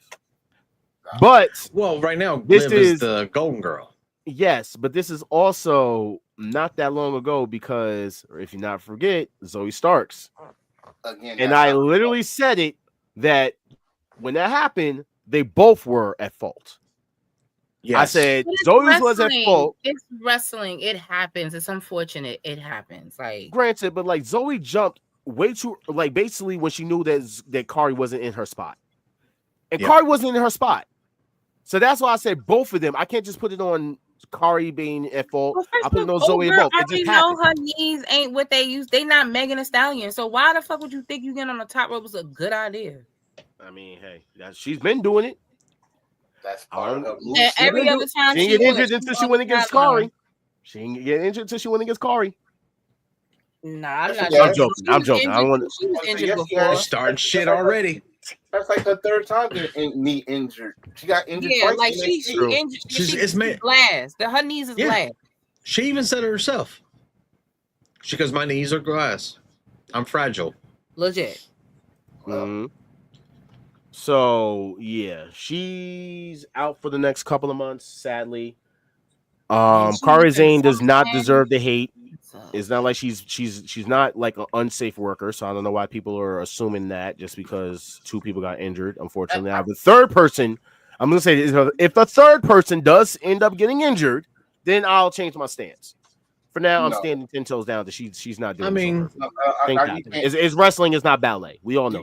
No. You can't do that. Like I understand we do that with Nia Jax. When Nia Jax hurting people left to right. Yeah, we see it. She's throwing people, punch people in the face. You mean somebody famous by bringing up. But the past two, like you just said, one was her fault, was Zoe's fault, both the fault. This one was just a basic takedown where Liv was trying to protect her face from the fall, and she didn't put her arm in her proper place. So I wouldn't say that for the third time happens, we're gonna say she's unsafe. She's been fucking professional wrestling over 20 years, and now all of a sudden she hurting people. And Justin, that's my point. That was my point before that. She wasn't even looking at that. But yeah, and I agree. Not too much on Nia because you know what I'm saying. Leave Nia Snacks alone. Y'all can kick rocks. That one was hurting people left and right. Leave Nia Snacks alone. No. Nia Jackson is the new Tamina. She represents for the big girls. She's very nice. She's very nice. She can be nice, but if you suck at your job, you suck at your job. But she's not always. She definitely has gotten better, and I think she definitely does not get the credit for really taking the time to work on her craft, like legit. So she took her time, and I like it. I love it. Oh God. So, I like how people are doing this. At AAA, shout out to Triple Mania. I think the Bertos won the championship. The tag team championships. I'm gonna need you to know who did it. The Bertos, or the Garzas. The Garzas. So the Garzas won the tag titles. However, let's get into what these people were talking about from JBL, and who came out and said that he calls himself the Lucha Hunter. It says, I have beaten every Mexican legend for the last 30 plus years. He stirred outrage with a politically charged insult saying, we don't need a wall because you dumbasses can't figure out how to go north and get to America. God, real shit. Yeah, that's real shit. Real heat. If I'm being honest though, when you're a known racist, using racism as a gimmick is crazy. I mean, is he going to pull the whole Hulk Hogan? Hulk Hogan's a racist, but Terry Bolloa's not. JBL is literally fuck out of here with that shit. I don't want to talk about my sister's other favorite person, but Jim Cornette. I love me some Jimmy. I know, that's why I'm like, but Jim Cornette. I really wish he'd come out of the shadows of Kentucky and just do something. Dude, we were talking about him earlier. That's my guy. That's my fellow Virgo. He knows what's up. He understands. I can't stand that. I can't. I understand him. He's racist. I can't stand him. So, he's funny. He actually isn't though, and that's the funny part. Like, if you really listen to certain things, I would say he's sexist before he's racist. Let's if y'all know your history with Jim Cornette, anybody that gives a live microphone to New Jack and say what you want. After the next point, I have to leave early to our guest. So can I hear who we're sponsoring for JobberSlam before I leave? No. You can leave. Oh, he didn't tell y'all. He did not tell me. No. Wait. All right, wait. Before you go, I'm gonna speed run through these real quick. Britt Breaker is not leaving AEW yet. Stop that. Say it down before he leaves. Apparently, the speculation that TKO is gonna offload WWE. We don't know about that yet. Mercedes is dating Beast Mortos. Get that Mexican dick. Come on, let's get that out the way. Come on. He probably has really good hair conditioner. I really want to know what he uses. Listen, and apparently they've been dating for a long time. Oh, by the way, the best thing ever that that everyone's been worrying about. SmackDown is officially going back to 2 hours as of July. Yes. Okay. So, with that being said, thank you. I'm just going to put this real quick. JobberSlam 5. Boom. The suspense. All right. I'm surprised that he didn't tell y'all. I'm saying I ain't telling them shit. I told him I ain't telling them nothing. So no, what ended up happening was that when Ja had messaged me, he had listed some people, but he didn't know that I was giving both of the people that he had mentioned to me. So you guys are going to be sponsoring Myron Reed in his match against Steve Pena. Oh. And you will also be sponsoring Darius Carter. Motherfucker, yes, sir. For his Father. That's my guy. That's my guy. That's my guy. So yeah, he had put both names, and I was just sitting here like, okay, like why y'all fighting over both names? I give you both. You guys have always supported us. And we appreciate the support. We appreciate the love. And like I always told y'all, it's more about y'all networking with other podcasters and talent and just building your brand. Like, this is the reason why we do it. It's for everyone to eat. So at the table. So, but that is the two matches the two talents you guys will be sponsoring this Saturday in Brooklyn here at JobberSlam 5. And it's really cool because Darius was the one that reached out to us that wanted to defend the Ashe title at JobberSlam. Like, let's it go, Darius. It wasn't something that I even didn't think it could be possible. But he was like, mind you, he's facing Darius Lockhart the week after in Charlotte at Ashe's show. So shout outs to them. So he is booked and busy. So, but I'm glad you guys are Charlotte. sponsoring. I appreciate it that I don't have to get on a poll to get a few extra dollars. I got you. Okay. But we're gonna have a good time Saturday, and it's super dope. Actually, Ja, it's so funny. One of my big bros from like college, he's flying from Virginia to come to the show. Wow. He called me last night to tell me. Roll with me. So I love, I love the people that pull up and that want to surprise and just want to be a part of the atmosphere. So it's super, it's humbling and it's dope. So I hope you guys enjoy yourselves because really the show is for you. Everyone's asking like, are you excited? I'm like, no, I'm working. I'm excited. Look, you saw my message as soon as I hit you up. I gotta make sure things is on the up and up. I'm working. I don't get to enjoy it, but you guys get to enjoy it, which means then I get to enjoy it. So I'm excited for you guys to come. Could somebody send Ginger the link? Yeah. All right. So speaking of which, for JobberSlam 5, right? You guys have been doing this for 5 years. Give or take. COVID had a different plan, but yeah, because that was supposed to be our first show. Our first show was supposed to be July 22nd, 2020. Okay, somewhere around that. It was in July 2020, and then COVID happened, and we had to shut it on down. So the first year we did it was July of 2021. Wow. So I know you guys had a tournament that's being set up in place. Yes. At this event. And then you guys had a first round bye. So there is a wild card that I will be announcing at the top of the show. I will be announcing who the wild card would be. And it's so funny. I was on those wrestling girls and Patricia gonna ask me, who's the wild card? I was like, girl, I'm not telling you. By the silhouette, I can see that it's probably Wilkins. I'm gonna burst your bubble. It's not Wilkins. He specifically, when we sat and we talked about the show, the first thing I said, do you want to wrestle again? Because really, the one match with Simon was supposed to be the one and done for him. And I was just like, that's not. I love that match. I love that match. You're not going to do the one and done, sir. So, but what's up, Ginger? Hello. Sorry, I'm late. It's all good. We was actually talking about JobberSlam 5 right now for taking place on Saturday. We actually are going to be sponsoring Darius Carter and Myron Reed.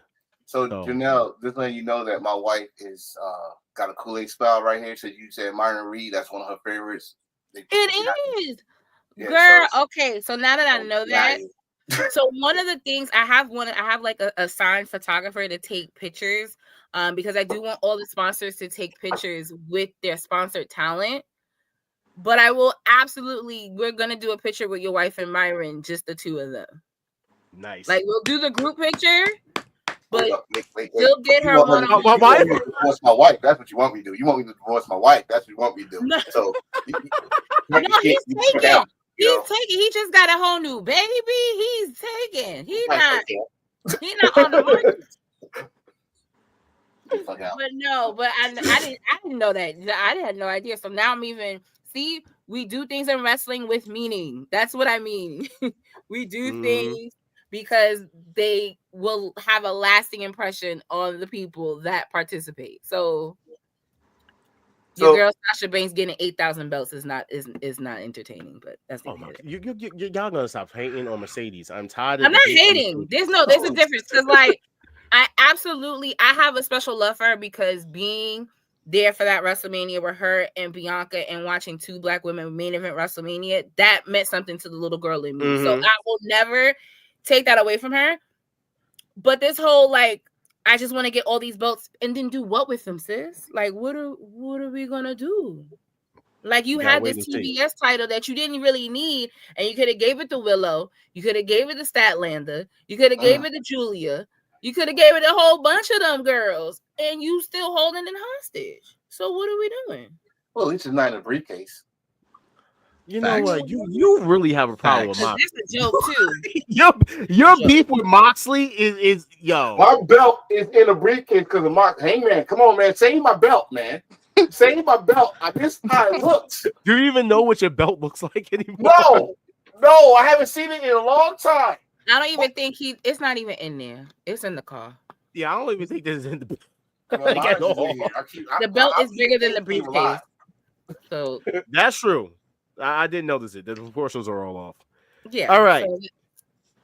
So that's what Renee said. too. Okay, so back to actually the premise of the show. So when we started planning the actual first one, Wilkins always wanted to have a fucking trophy. I never knew why. I just kept telling him no. I was like, no, this doesn't make any sense. No. But this year, I was like, how the hell are we gonna top them fighting in the street? I was like, I can't top that. I don't know that I missed that fucking. But and you can watch all the previous JobberSlams on Title Match Network. Shout outs to them for putting our content on their platform. But so when we had our meeting, I had remember Survivor Series. I believe I want to say it's 98, where they did Deadly Games and they did the one night tournament. Mm-hmm. And that's all that kept sticking in my head was Deadly Games, Survivor Series. So when we had the meeting and we spoke about it, I said, what if we just do one night tournament, crown a king or queen of New York and call it a day. So that's what we're doing. So each winner in each match qualifies to be in the main event of JobberSlam, where it will be a gauntlet match to determine the king or queen of New York. So that's what we're doing this year. So we got the triple threat match with Jordan Blade, Santi, and A Game himself, Joseph Alexander. This is gonna be your technical match of the evening. I'm just gonna tell y'all now. I've seen Jordan Blade before, so I'm actually excited for this one. She wrestled down. Well, she was at Yo, let me tell y'all. Next time, if y'all go and do WrestleMania in Vegas next year, or if you do, Josh Barnett's Bloodsport is legit. Mm. That was probably the most fun outside of WrestleMania that I had in Vegas. You said that was your first one, right?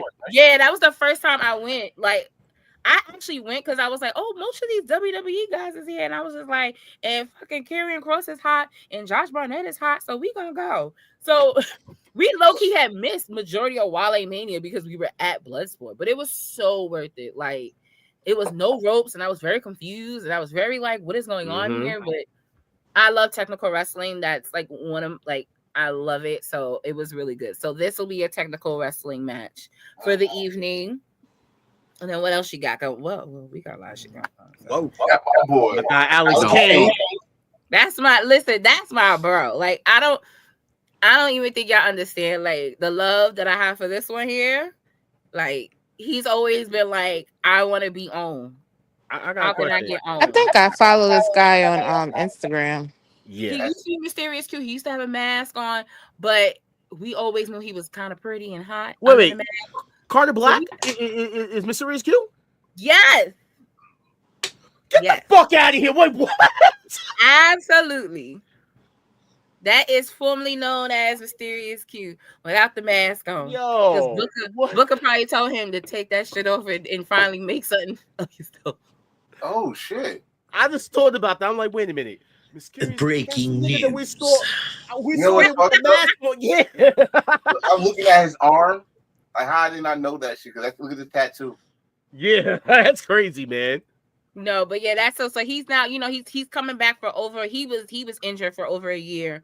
So he's coming back. This is one of his first times coming back to New York because he's based out of Houston, Texas. So he's coming out. So we got Alex Kane versus Carter Black. So I'm really excited about this. I have a side note question to ask though. Sure. Can you let me know where Alex Kane is about to sign to, since he's still a free agent? I just wanted you know what's so funny? I definitely have told my homeboy that's doing he's gonna be the ring announcer for JobberSlam. I was on the phone with him before I got on with y'all, and I had told him, I said, I'm about to get all this tea I'm about to get it because I want to know where he's going. Because it's not even. I actually don't even. He's gonna be always good because that's just the character that he is. But I want to know what the fuck going on with MLW. That's actually what I really. You know what? Because some shit is sus. You find out the tea and you let me know because I'm trying to figure out where we went wrong. Because this man was basically the face of MLW. To drop the belt to respectfully a whole Asian dude, and then they had a whole Asian invasion type thing, and it was just like, what are we doing here? It was from watching it from the outside. It was like they were trying to bring back Lucha Underground and with some strong style Japanese wrestling in the mix, and with him, and then he brought in Eric Bischoff for some reason, and got all mixed up to some bullshit, like some bullshit gumbo or something. And I don't know, like this dude was the franchise, like to me. Umaye, that's all I gotta say. He was so we definitely we gonna get some tea. Yeah. Oh yeah, I'll figure it out. I need info. All three of us are going to have to talk to this man. I'm doing content. I'm letting you know. I'm asking questions. I got the little microphone. That's going to probably be the second question. Listen, I'm gonna send an official message tomorrow, but you guys are welcome to come early before the door opens and get content. That's what I want for y'all. So absolutely ask questions. Yeah, I'm definitely trying to pull up a lot earlier than time of the show. So I have to work the night prior, but I'll definitely be there. Next up. Ooh. I love this. Now, all my boys. So I'm not picking a winner in this match, and I'm probably going to be a hoe because I'll be cheering for everybody. So that's sweet. It's been women on the show. Shout out to main event. Look, shout out to Prolific. Okay, shout out to my bro Dre, and shout out to Stan Michael. Stan the man. So Janelle, both of us was at House of Glory for that crazy ass main event tag team match, right? When they had his career versus titles, right? Yeah, it was the 2 out of 3 falls. I was like, I got set up. Yeah, and there's this. I love the match, but the speech that he said after it, the promo he said after it, they gonna be on TV. They gotta be. They one step away from it, and I know it. And I definitely think with Midas, I don't know if you guys have seen, like, he's been training with Natalia down in Orlando, like, because he lives in Orlando now. Really? So he's been training at the dungeon down there, and he actually he accompanied her at the NWA show that just passed in Philly. So like they're definitely trying to position themselves to one step closer to being on TV. As they should. I mean, I honestly thought that, maybe this is just Tony Khan being oblivious to it. I honestly thought that they was going to bring Stan in for Private Party. Like, I really thought so. At one point, I really thought so. That Private Party skit when he was singing in the background, we all know his sound. When he do that, yeah, we all know your voice, Stan. We all know your voice. Hollering. But that's exactly how he sounds. Bro, the crazy thing is, I said this the first time. I told him this when I was up there the last time. Like, that was the first time I actually watched them wrestle live. I watched them on TV, but that was the first time I actually watched them live. Was at JobberSlam against Culture Inc. I still say that was the match of the day. But you know what I'm saying? But this is gonna be crazy. Cause I'm gonna be like John. I'm gonna cheer for everybody. I'm sorry. I'm and that was essentially. That's essentially why we did the match that way, because we know everybody got fans. But the kicker is that the winning tag team now becomes singles in the main event. So it makes everything more interesting that you're starting the show as a tag team, but you're ending the show as a singles competitor. So that's like some WCW shit right there. So, I mean, Dusty's an inspiration all day, every day. All right. So, wait, what happened to Ginger? She, I don't know. She disappeared. Okay. Come on back, Gert.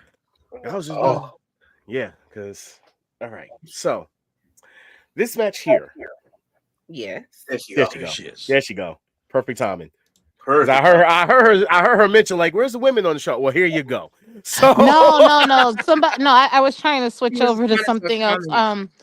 somebody said something about, there's women on the show now, and I was like, well, it's always been women on the show. All right, so Freak is from Australia, Oh, and he comes on the Statement Lives a lot. It's like 1 o'clock over there, ain't it? I remember seeing his name come across the screen when we do our live reactions. He's a big fan. Shout out to him. He'll literally, it's like 1 o'clock in the morning. He's watching us right now. Yeah, hey, Freak. I'm sorry. I got 2 people I'm going to cheer for in this match. I'm sorry. Lala and Miss Evans. My homegirl. Do your thing, but you got to watch out for that Larry. All right, just watch out for that. Listen, I'm going with Savannah Evans, and I gotta go with Ruthless Lala. But as far as who's gonna win this, I win. That's all I gotta say. If I gotta be biased, then I'm gonna go with Lala, because I don't need her hitting me with that lariat, because I don't need to know what that lariat do. I already know what that lariat do. I'm gonna sit back and chill. Oh my lord! Shout out to Ruthless Lala. You know what I'm saying? That's a sis, and I gotta go with her. Savannah, don't powerbomb me, please. No, she's the sweetest person in the world. She wouldn't. It's funny. She is, but like as a character, she looks like so evil. It's funny. It's funny seeing the how it turns on and off. Mm-hmm. So, but no, I will always have a soft love spot for Savannah. She's always been a part of the team from day one.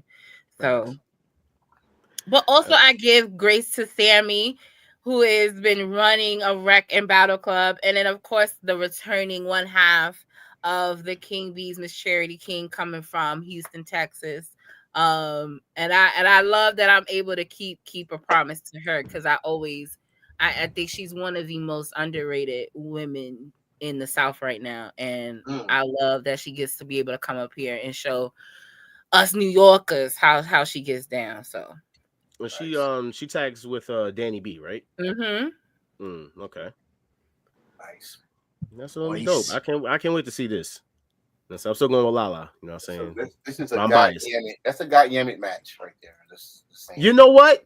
Wow, sir. Wow. By the way, sis, in case you don't know, we have merch now, and I created a shirt. You know what I'm saying? Technically for the women, it's called God Yamit, and it's technically for the women who have the cakes and the yams. So for all my yamful women, make sure you guys go purchase that guy. Sir, that is very biased, sir. It's not. Okay, guys. Apparently, guys. Pause. If you guys more of a guy shirt than a girl shirt, they can. Because if I got the yams, I don't need a shirt to say I got them. I mean, but if you the guy, you asking the question.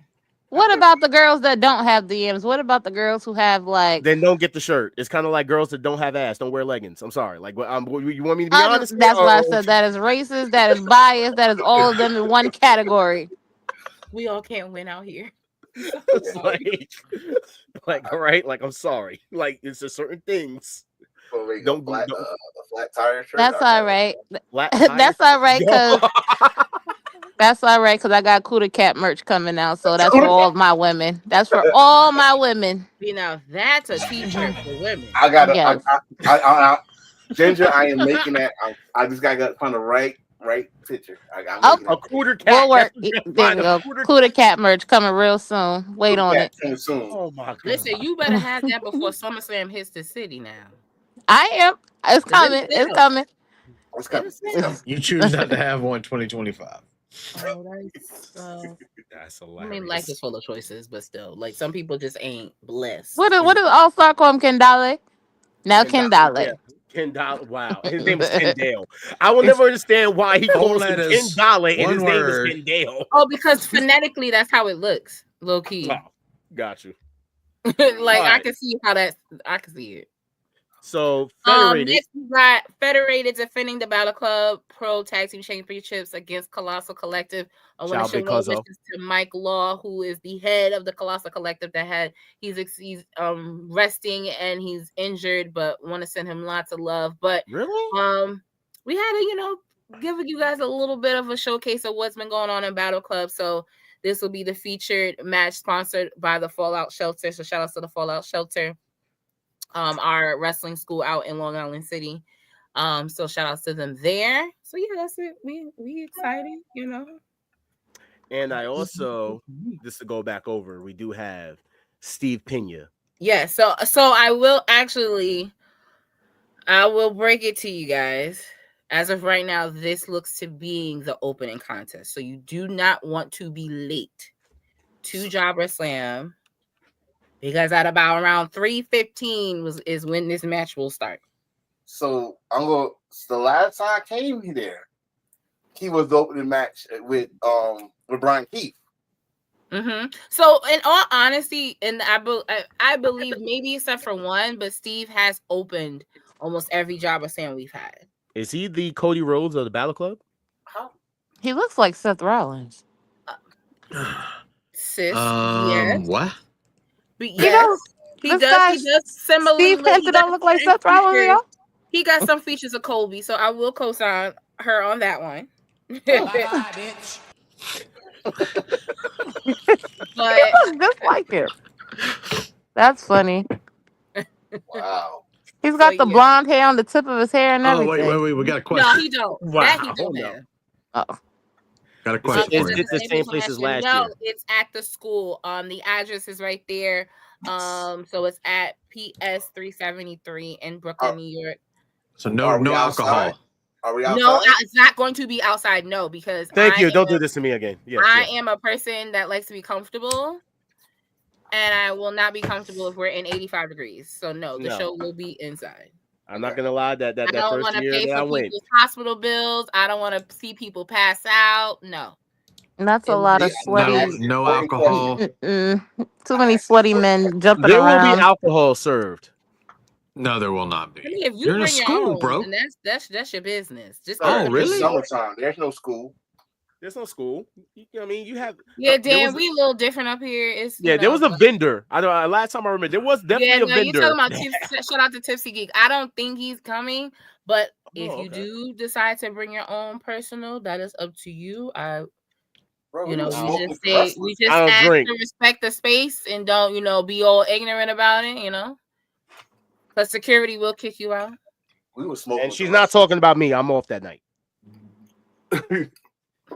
We were smoking with the wrestlers. So there will be refreshments, though. Yeah, if you choose to bring your own, But I'm telling y'all right now, I'm not AEWing y'all. This show would be 2 hours, 2:15 tops. Okay. Nice. We're gonna be in and we're gonna be out. But we're gonna have a good time. We definitely now you can bring your own bottle, you can bring your own marijuana, which we shall be doing, because I have no problem smoking with my wrestlers. You know what I'm saying? Yes. Shout out to that's how funny story. That's how I actually met Lala. And that's how meeting Lala is technically how I missed meeting Willow. I'll raise your funny story. Was it Mania here? Yeah, when Mania was here last, like in New York, it was at 35. Mm-hmm. We had Al Snow hosting the viewing party. I don't know how Val Venus got the invite, but definitely had a session with Val Venus. I will definitely say that. Outside of legends. I was gonna say this was before Val decided to be. Yeah, it's before he decided to just retarded, but. Okay. But yeah, like the amount of the level of random stories I feel like that I have in my chest of wrestling, it's obnoxious as fuck. Like, oh my god, I don't wish it on nobody. Because it just be like, what? So the last match, which is another wrestler that we're sponsoring, which I am excited for, which will be Darius Carter, the Ase men's champion, versus Mr. Grimm. Yes. So I'm actually really excited. Grimm is definitely, a well good friend, and I haven't seen him in a while, so I'm actually really glad that he was able to come up and do the show. And like I said before, Darius wanted to put the belt up, which I'm honored and humbled.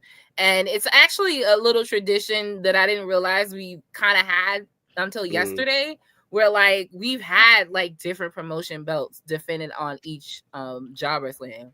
So stuff like that is pretty dope. And I don't really think of it, but then when I was talking to those wrestling girls and I did their show yesterday, and they were asking oh, what's your favorite JobberSlam memory? And I was just like, Money. That's my favorite one. Wow, Dan, this guy here. It's like money. It's coming. It's gone. The money is gone. That's another wrestler right there. I had the privilege of seeing for the first time live at JobberSlam was Darius Curry. You're welcome, sir. Yes. I gotta think because y'all sponsored him and didn't tell me until like, yes, we got him. My highlight for him though was not even the wrestling match; was after the wrestling match. So he knocked a certain guy out, and well,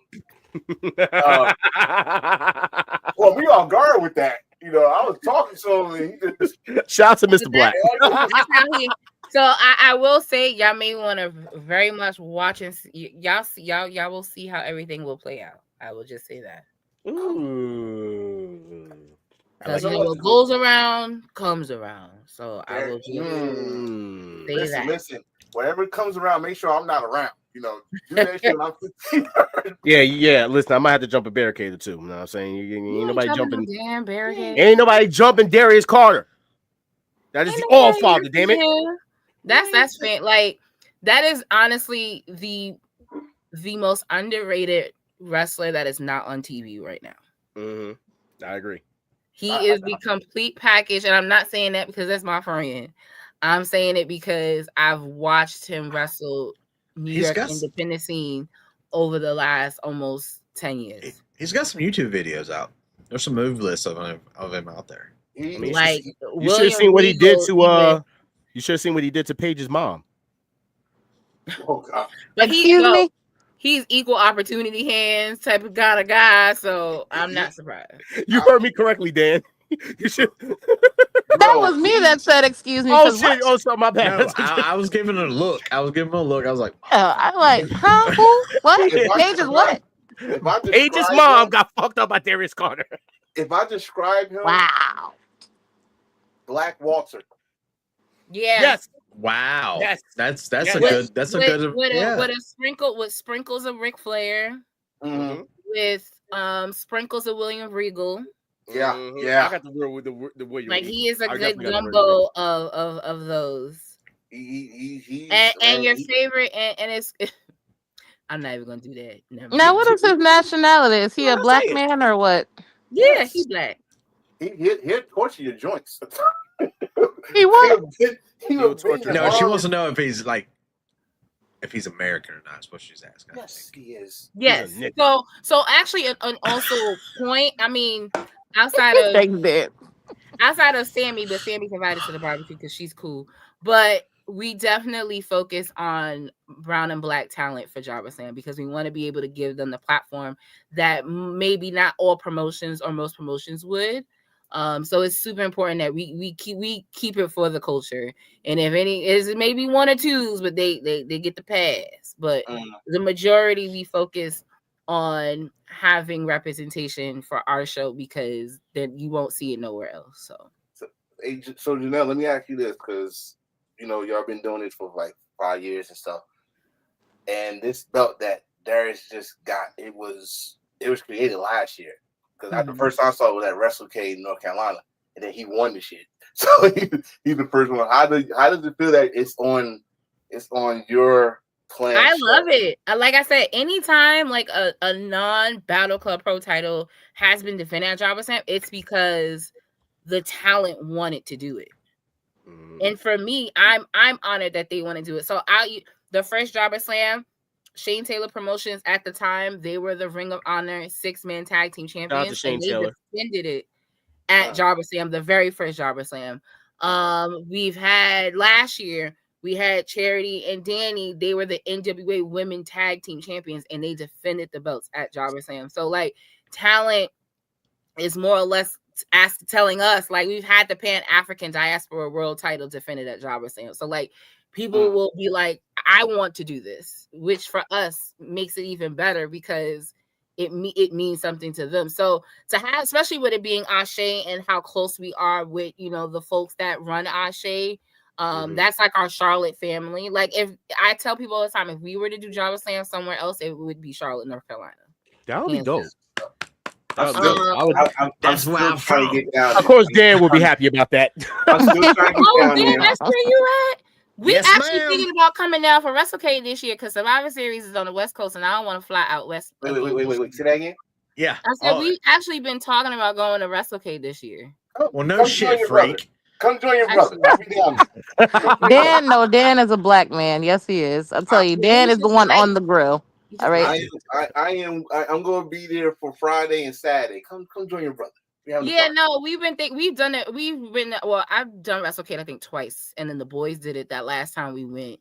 When we were all together, we went, and that's rare. But the last time we went to WrestleCade, we were all together. Like me, Black, and Wilkins, we were all there together. So, and then that first time we went, I don't know if that picture's not there no more, but we have our picture that was on our Facebook group was like a whole bunch of us, and that picture was at WrestleCade. Like that was like when we ended up linking with Shad and Stevie Ray and all of them. Like that picture was at WrestleCade. So shout out to Stevie. So we definitely it's in the talks because I'm not going out west. Okay. So. Shout out to Uncle Stevie who nicknamed Enforcer Fat Daddy Enforcer for some reason. Oh my goodness, Jesus! Yeah. Where's All Star? He wasn't here the whole time. No, he was here. He had to step out. Oh, okay. Yeah, you gotta get ready for a big show. So the only question I have, sis. Hey, what's up? Where's Cosmic? Oh, not on the show. Oh, okay. Can't win them all. You got your 2 sponsored matches now.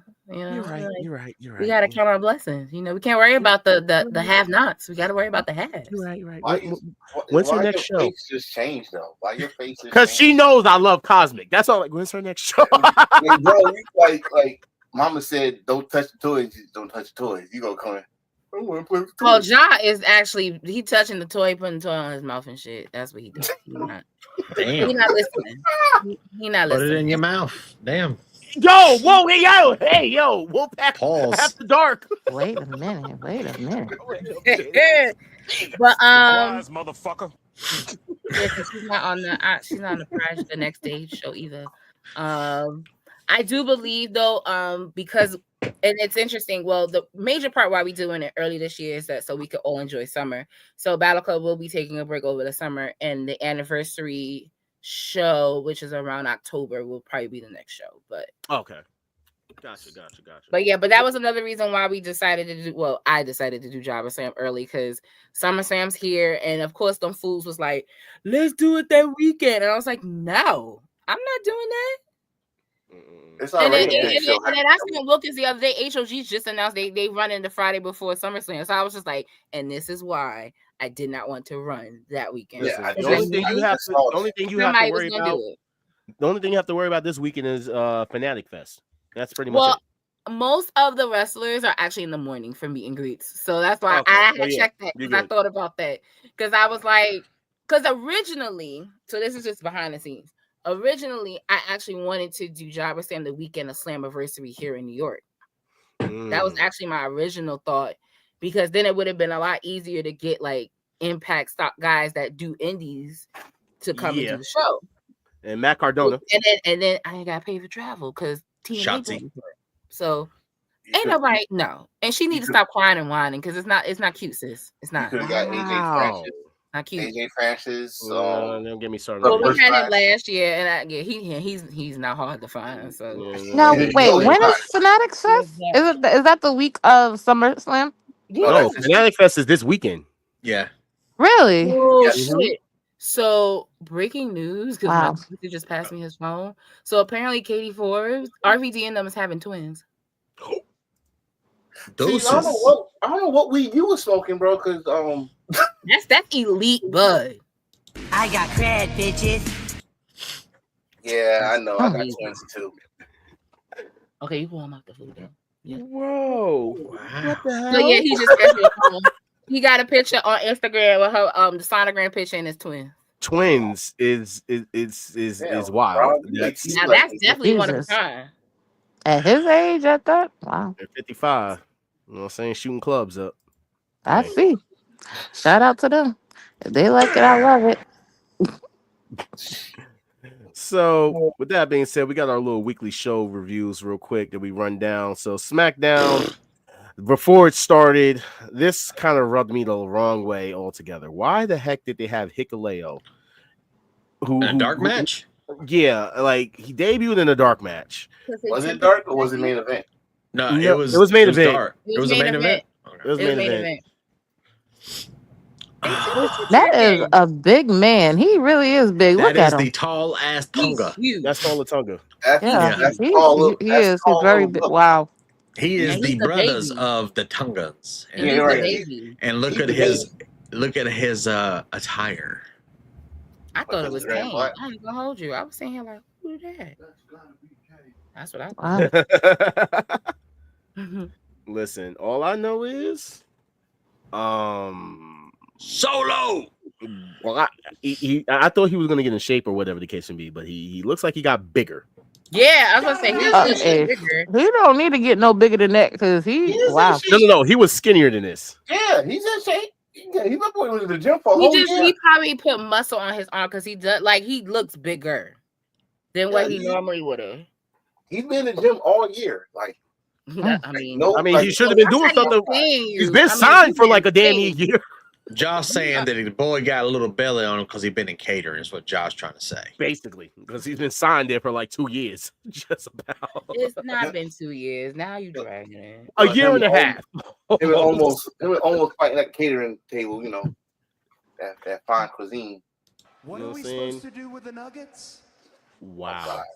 Wow. I should make some chicken nuggets for dinner. So the opening segment of SmackDown where Randy said straight up, like, even if I gotta mow you down, I will. LA Knight came out and was like the weakest. I don't know why LA Knight's there, but that's neither here nor there. I love that sound effect. And when freaking John Cena leaves, Ron Killings crashes out and attacks John Cena. He got that Moro Suzuki haircut. I'm loving it. You know what I need from Ron Killings? I need him to light a Newport. Just do it one more time for the one time. I need him to light another Newport. Fuck the inside Newport. the Light arena. the weed up. Yeah. And Travis Scott can light some weed up. Then you can light the weed up. Yo, that to this day is actually really wild. You know who probably would have made a great tag team? RK Killings. RK Killings. That's like a gun. Our Killings. Him, or you could have got, Bro Killings. I don't know. Nah. Yeah. Yo, Riddle, speaking of bro, Riddle is out on Instagram crashing out. He had a whole video on Instagram I seen, and he took like over 75% of a bottle of vodka straight back. Facts. This is facts. 100,000? It was $100,000 fine off TV. And Vince paid for it. Well, if you know the story, it's hilarious because Vince punished him because Vince caught him smoking a cigarette. And Vince is like, that's nasty. And he's like, you know what? You're doing that on TV. So there you go. Oh, it's like that.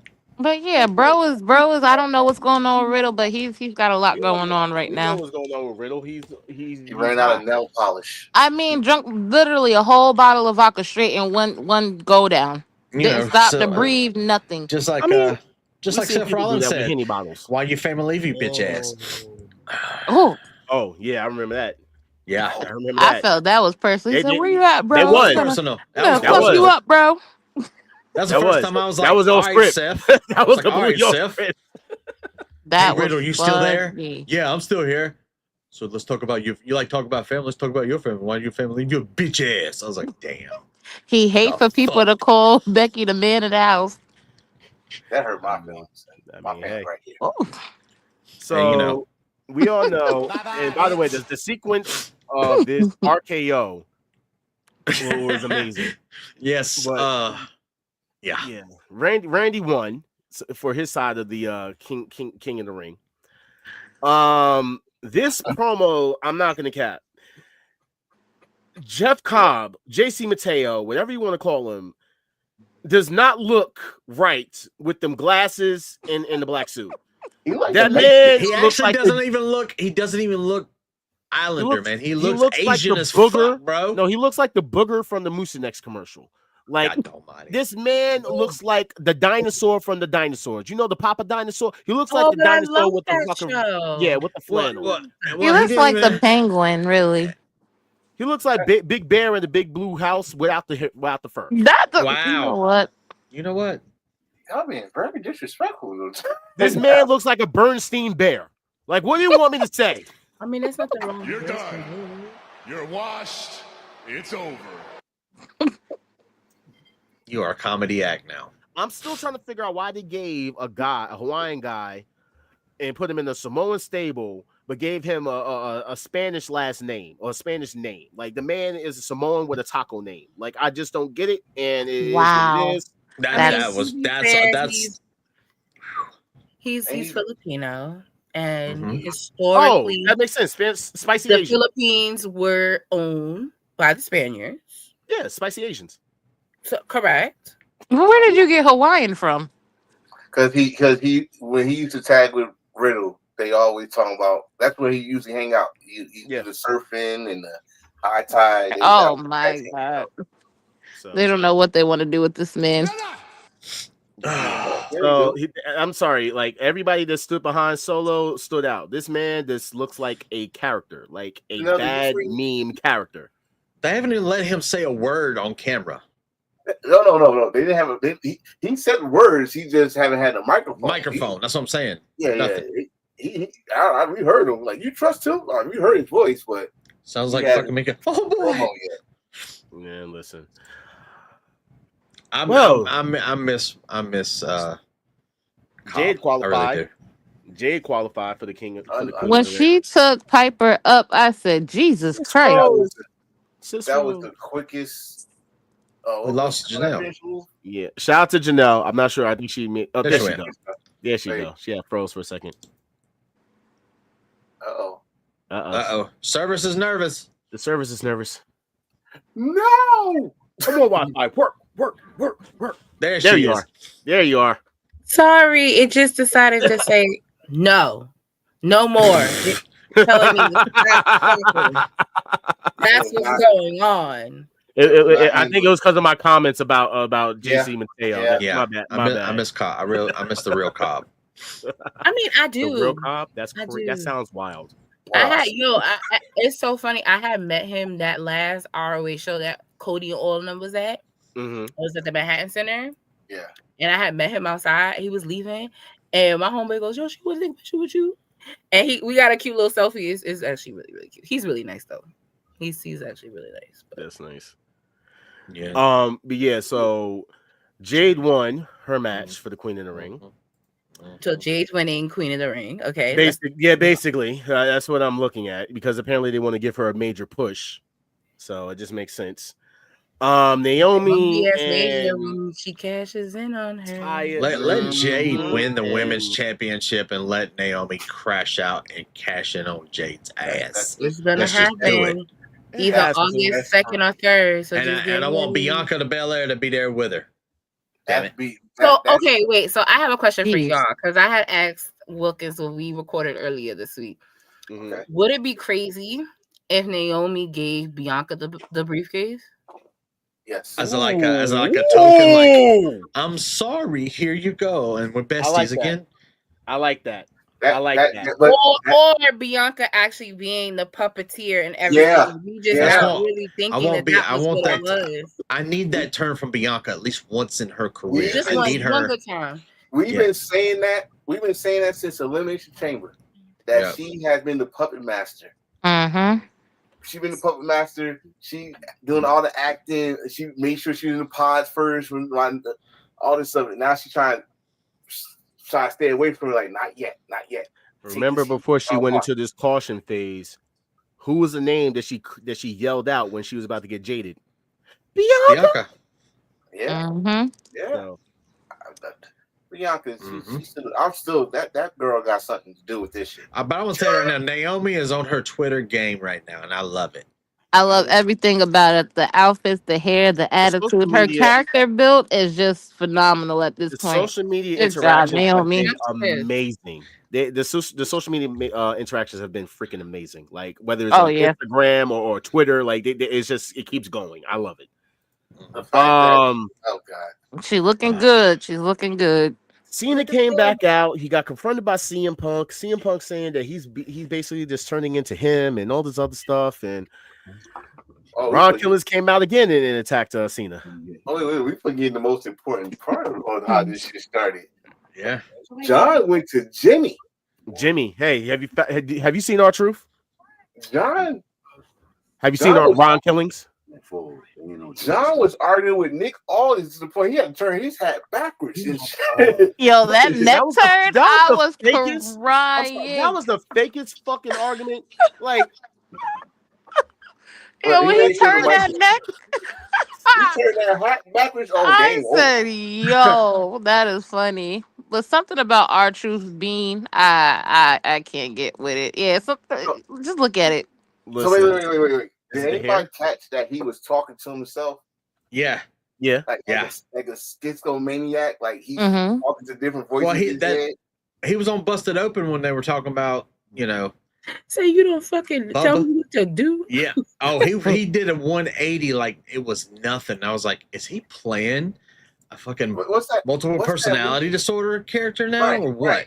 Right. That's what I'm thinking. Like, what's that movie with you got Glass, you got the character Split. It's like that. Like he switched like that. Back and forth, and it was awesome. It was awesome. We're talking about character work. That was a good movie. So I'm liking this shit, but I want to see what happens tomorrow night. I gotta see what happens tomorrow night because he might switch in mid-match. So we'll see what happens. This was bullshit. Excuse my language. It's complete bullshit to me. Alexa Bliss. Damn Decepticon. Whatever. First of all, I know you mad because Charlotte lost. I get that. She won. What Queen of the Ring gotta do would do for Charlotte? You said what? I would have liked to see her and Jade go at it. She already considered herself as queen. So I think if they play it smart, I'm hoping it's not because I'm not going to be able to go to Atlanta. But I actually feel like that may be the match in Atlanta is Jade and Charlotte. Yeah, that's what I just want to see. If I was them, that's when I would pull the trigger. But I mean, if I really was them, I would wait until SummerSlam. But I mean, Jade's going to be Queen in the Ring. There's going to be that. Charlotte they're gonna go the Queen versus the Queen. Charlotte gonna be like, I should have been in the tournament. I actually won the match and blah blah blah, and that's how that happened. So what they're doing with Alexa Bliss and her? Because I'm trying to. It's very interesting. I don't know, and I feel like they're planting seeds for something down the road between the two of them, which is weird. Because I'm just maybe she gets kidnapped by the Wyatt Six. I don't know about. So she can transform into something else. That's wicked. You are evil today, and I like it. She's a transformer. What do you want us to say? Starscream. So, that's scary. I'm damn Decepticon.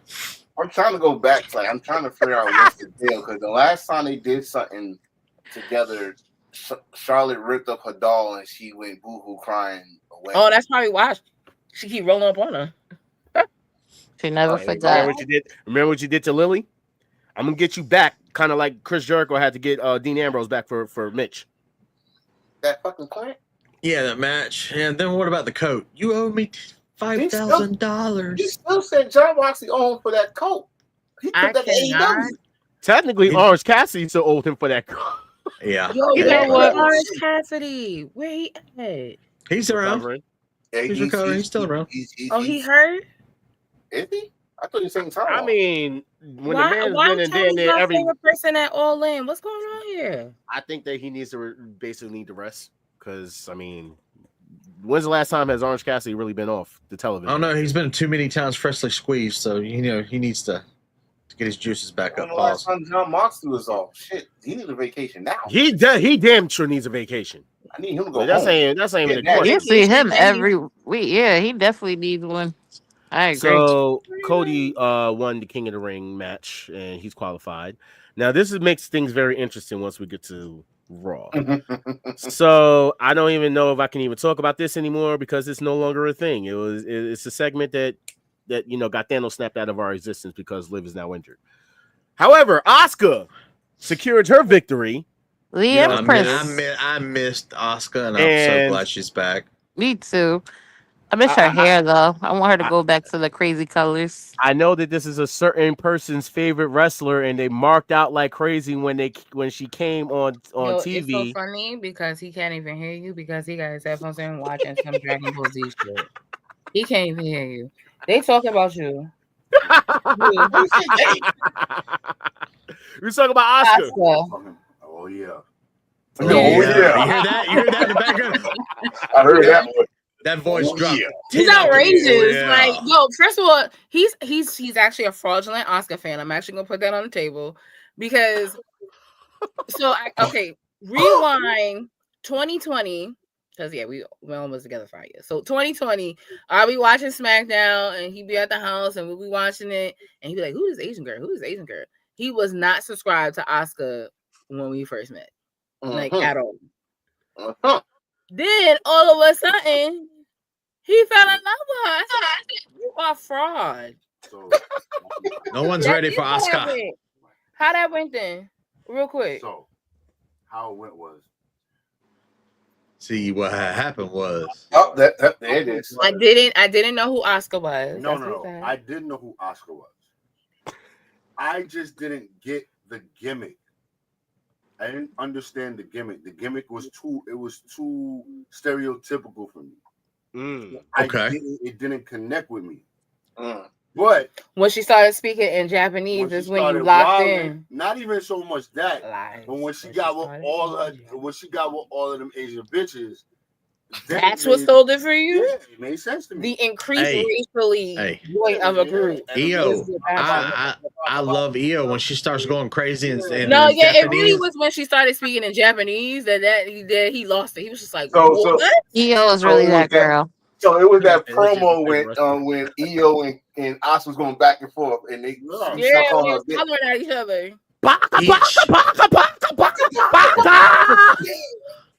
Bitch. EO was that girl even before she even started speaking on the mic like that.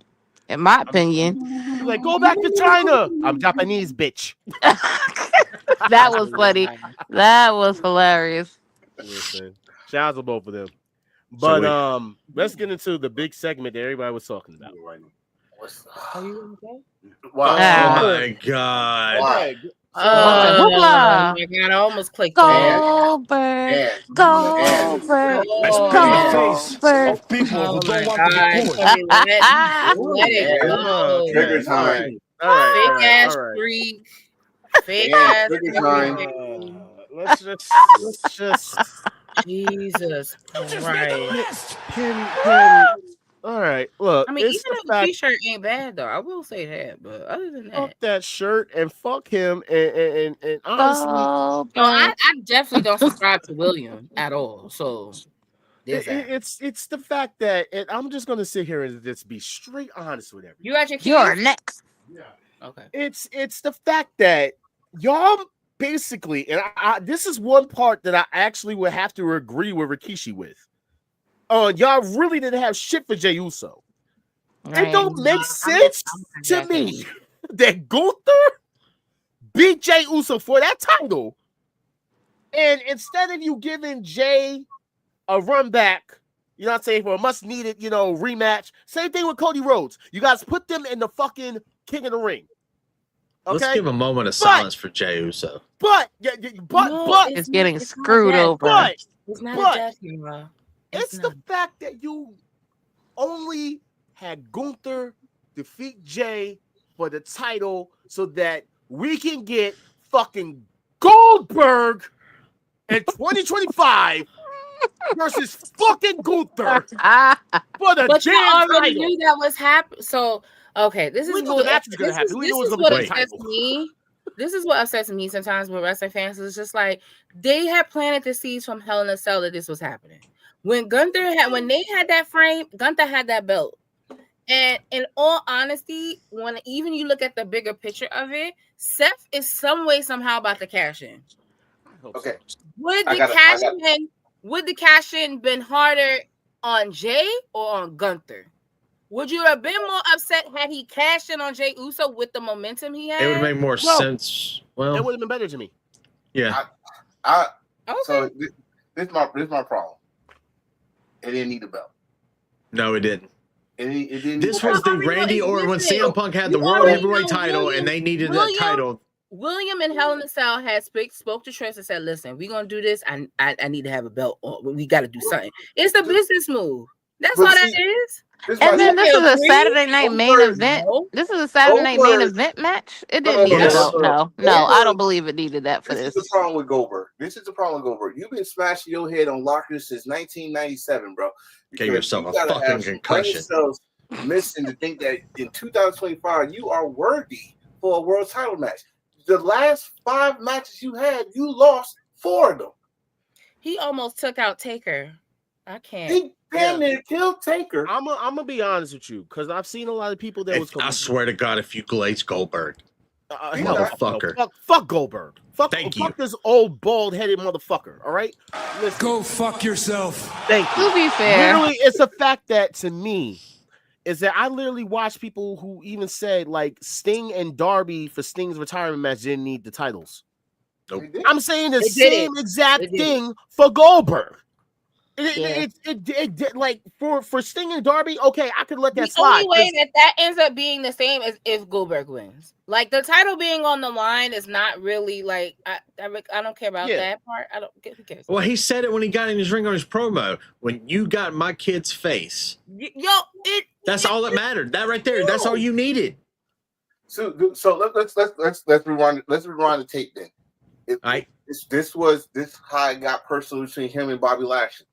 Remember Bobby Lashley, his son to his son. It was not even about the title; it was about his son. This same thing. Gunther came down, talked this shit as Gunther did at that time when he had to disrespect him in front of his family. That's all it takes for Goldberg. I mean, that sounds nice and all, but can we be honest here?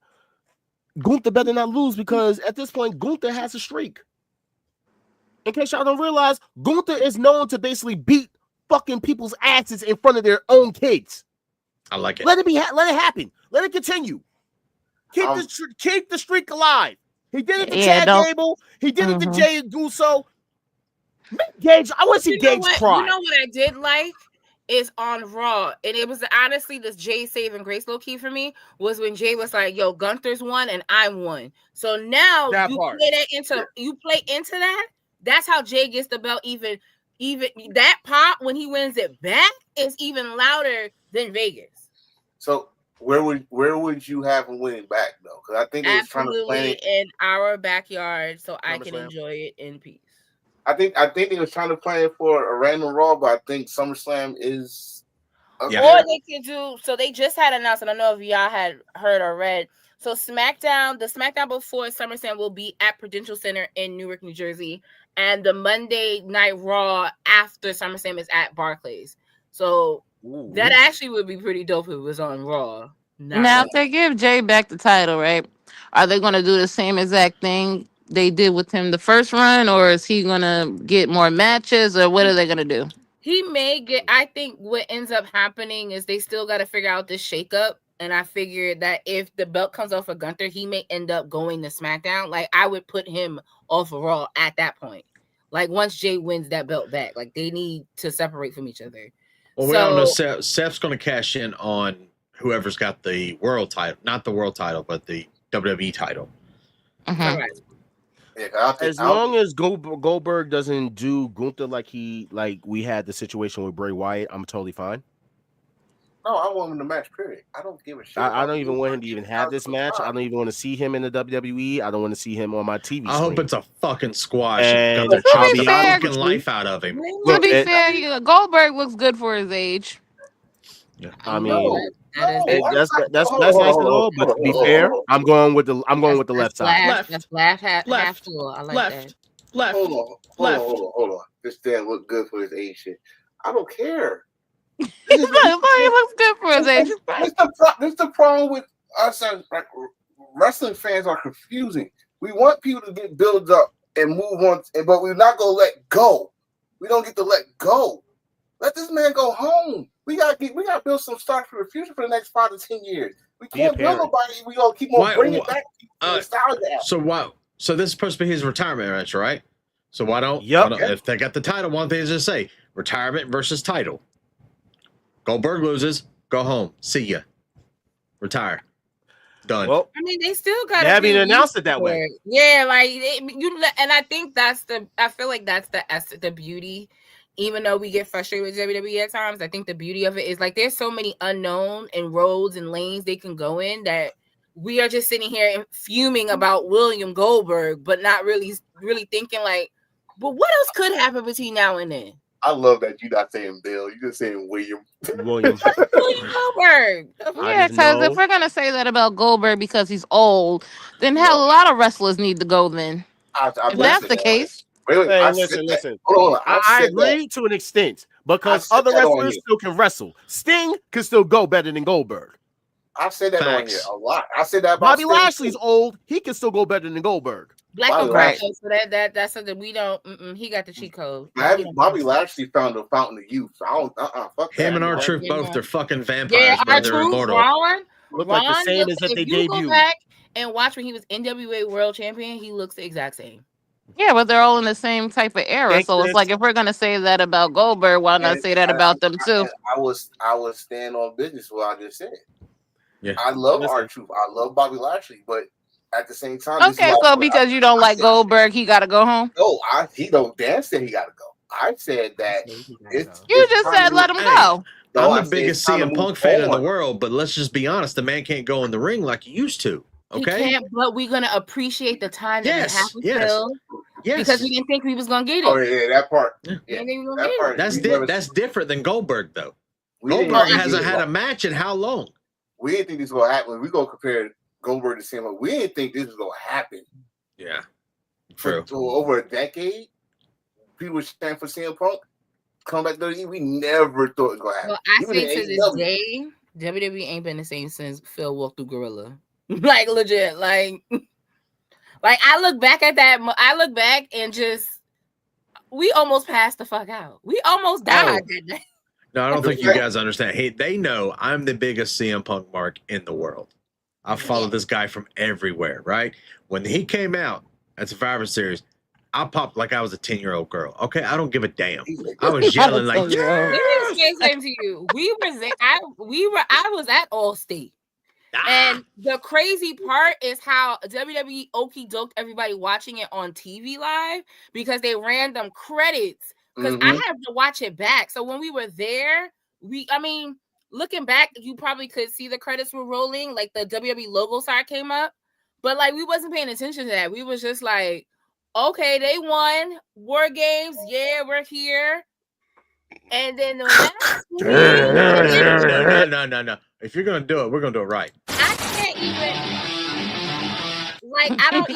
can't even put into words because it was one of those things like the air felt different, like the whole day. Like we woke, I'll never forget, I was staying at my homegirl's house. Shout out to Angie, my homegirl in Chicago. We were staying at her house and we woke up that morning. She said, yo, they remastered Cult of Personality. And I was just like, why did they do that?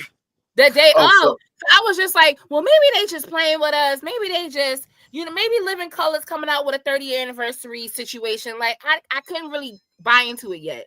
But literally all day, you could just feel something was going to happen. You didn't know what it was.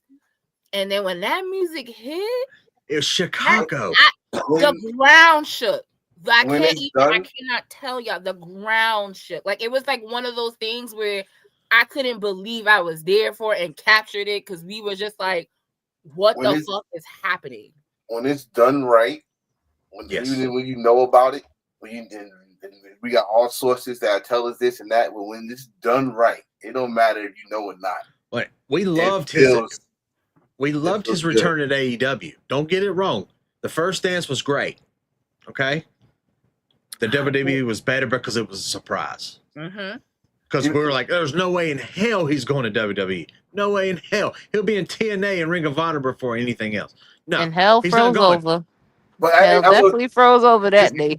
But this is what I'm going to tell people. This is why I say, for those that watch WWE damn near all day life, WWE got some type of way. It don't matter if it's Vince or Triple H.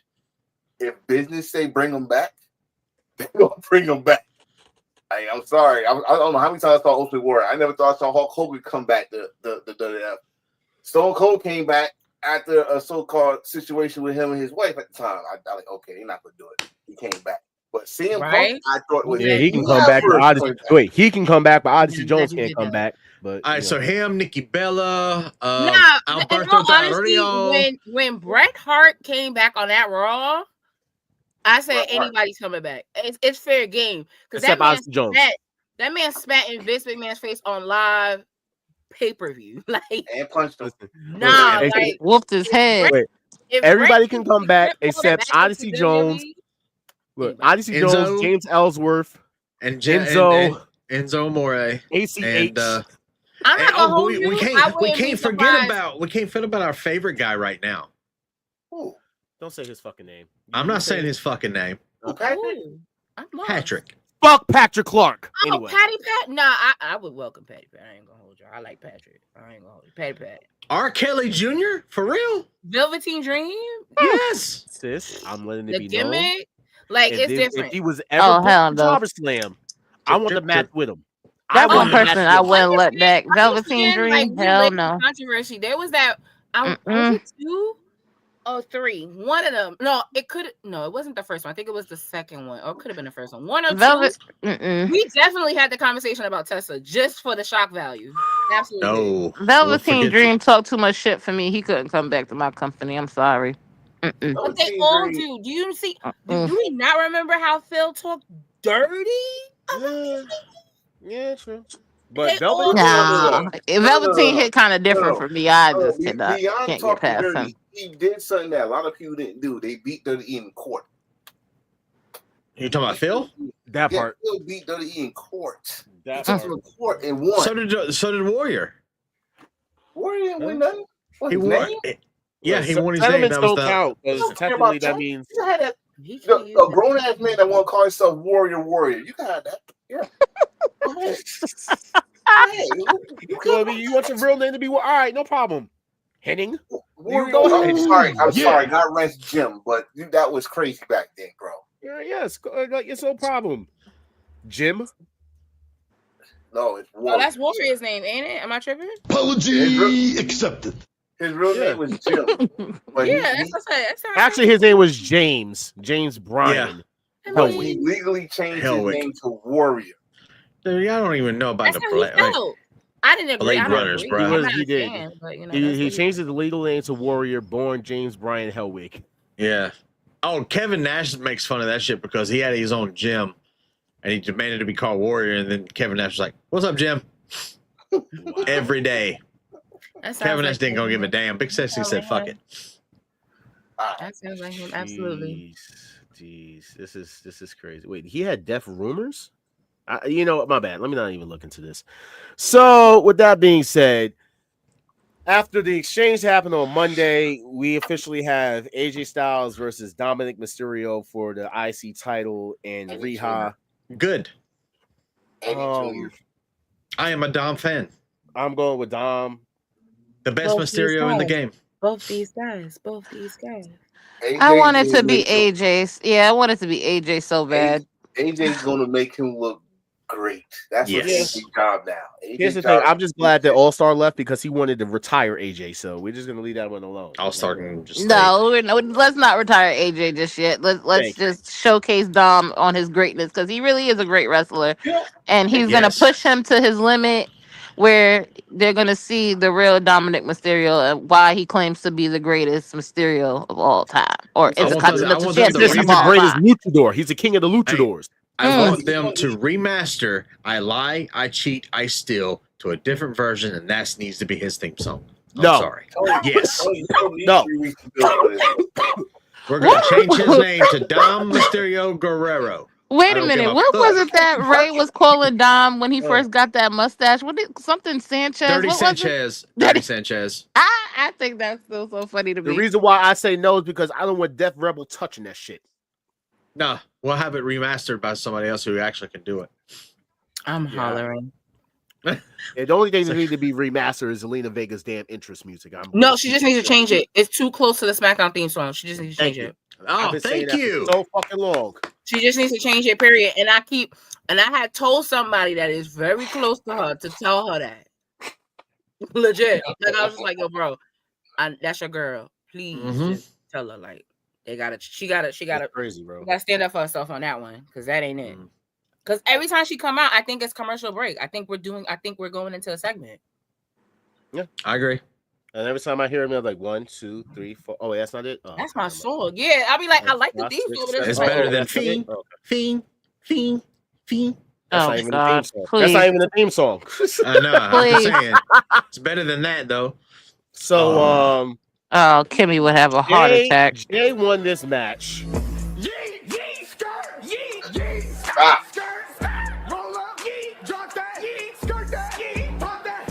Hey. I think we're you all doing the same thing. never loved me, Mom. I told you, of course, that's his favorite part. Did you like, whoa? You know what? Dude, when we do live reactions, I dub that over his entrance, and it fits. I'm sorry. It's hilarious. So the interesting part about all of this, okay. Jay won. And for some strange reason, Triple H, your bitch ass had Jay freaking pin me, which I don't understand why. Whoa. Paul, why did you have Jay pin me? I don't understand that. No. Ain't no reason why Sheamus couldn't get pinned. Ain't no reason why that bastard couldn't get pinned. You could have pinned Rusev. Okay? He's used to getting pinned. He's used to getting pinned. Don't degrade the champion at any time. I told you why. Jay Uso pinned me. He's supposed to be Bronson Reed. Yeah, he's Bronson Reed. I told you why he pinned him. He got trying to do something with LA Knight. Yeah. They trying to do something with LA Knight. Yep. I'm gonna kill LA Knight. Got screwed by Bronson Reed on SmackDown. I'm gonna kill him. I'm gonna kill LA Knight. LA Knight came out and made sure he the one that was lost. We all knew that was gonna happen because Sheamus and Rusev gonna have something going on that's gonna be on Monday Night Raw, not on pay-per-view. Mm-hmm. You had to take the pin. Sorry, man. So are you gonna tsunami LA Knight until he starts to bleed out the mouth? Yes, I will. I want him to do a Kenny Omega. Out of both ends. Out of both ends. Okay, I want him to do a Kenny Omega. All right, you gotta basically split. No. First of all, Kenny dragged that because ain't no way. No way. Kenny dragged that. Listen, y'all are dragging it. Y'all have never gotten hit by one of them things. He barely touched him. Well, we all know that some blood capsules in the back of his fucking. Wait. Hold on. Let me just say this, because Enforcer, don't act brand new. You know I have one of them things. No. You talking about him getting hit with that? No, I said Kenny Omega. When that man jumped off of that, man jumped off that top rope, he did not even. He barely touched him. That was the safest. Like that was the safest move Okada did on him. So he spit blood into the air. I said, "Are you kidding me right now?" He was already holding the blood. Are you kidding with me? From getting hit by one of them things. Okay? No. There's nothing you can say to make me believe that. Sis, you or put it like this. You know that weapon that was used on Kenny Omega? Exactly. A bullshit. The baton. I got hit with one of those. The metal baton. Yeah, I have one of those. So that's why I was like, I know how that thing could really hurt somebody. So I'm like, okay, it makes sense. Me too. Huh? What if it was plastic? Oh, it's not plastic. No, but I got hit with one of those. I ain't spit on no blood. In the stomach? Yes. We're not gonna get hit in the freaking damn back. I mean, I feel like if it was multiple times, then I can maybe get jiggy with it. But it was that one time, and it was just like, sir, Okada, no. And then Okada fell on him. He didn't jump on him. He fell. Exactly. Enforcer will not let this go. No, he don't jump no more. I'm not letting that go neither, because that was dramatic as hell. Too dramatic. So the interesting part about all of this is Jay is going to go against Cody. Yeah. This week, right? Yep. Tomorrow, right? You know what I gotta say to that? It's on Monday. Oh, it's on Monday. Okay. Yeah, it's on Monday. So best friends. I think the women's match is tomorrow. Tomorrow, yeah. Best friends. Tag team champions. Until we yeet again. Both people that deserve much needed title rematches are going against each other. Cody's winning. Fine speech. Cody's winning. I mean, we're getting Cody versus Randall in Saudi, so at this point, it don't. Nothing It's else. interesting. Either way, it's interesting because you got a story with Jay and Sammy, and you got a story with Cody and Randy. Jay. You know the history right then, so you go either If way. Sammy turns heel, he's got a story with every single one of those guys. Yep. So now, wait, Jay they're goes best back to Jay goes back to assisting people getting championships instead of having a championship of his own. Oh no, Jay Sammy's a is bum. regulated back to a tag team partner. No, I don't know. I don't see that happen. No. Sammy's a bum. So what is he He's a gonna bum. help them go against Bronson Reed and what's his name? What's that strong neck one? What's his name again? That one is crazy. Braun Breaker? Yeah, I can't call his name out for nothing. Wait a minute, hold on. You remember because he got a strong neck? Yeah, when he started to glitch, you don't see how strong that neck get? Wow. You know what? This is welcome to everybody. Welcome to Wolfpack After Dark. Cause like yo, this is speaking of After Dark stuff, let's talk about NXT. Oh my god. This is beautiful. What is that? Velvet? This week did not feature Obafemi. Did we really? Wait, can we figure out who she really was talking about though? Like, I was talking about Braun Breaker. Braun Breaker. Oh, that's funny. That is strong as fuck. Like, because that runs in a family though, low key. So that's why it actually is funnier than what I think originally was supposed to be. Because all of them do.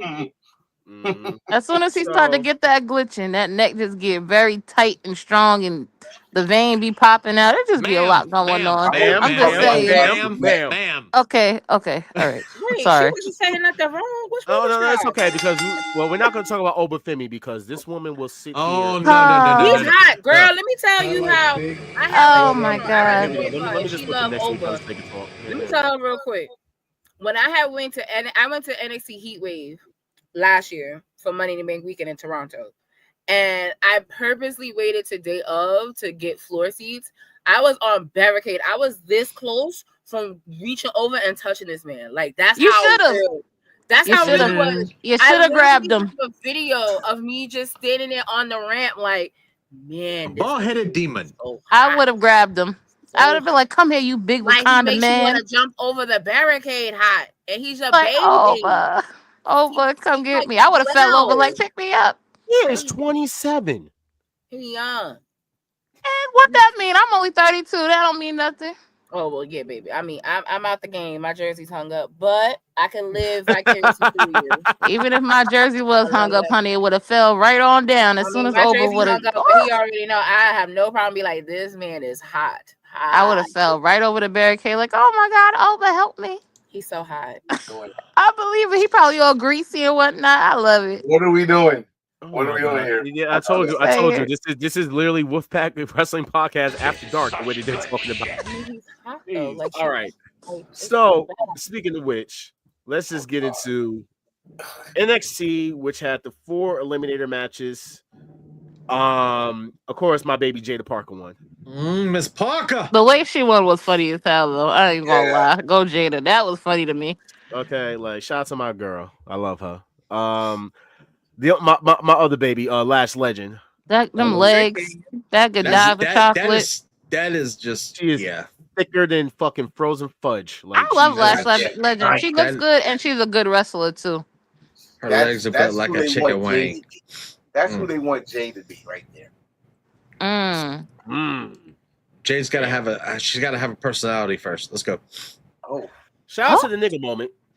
The nigga moment that nobody talked about. I'm so upset. Like this is for June. The nigga moment. Oh my God! Happy Juneteenth.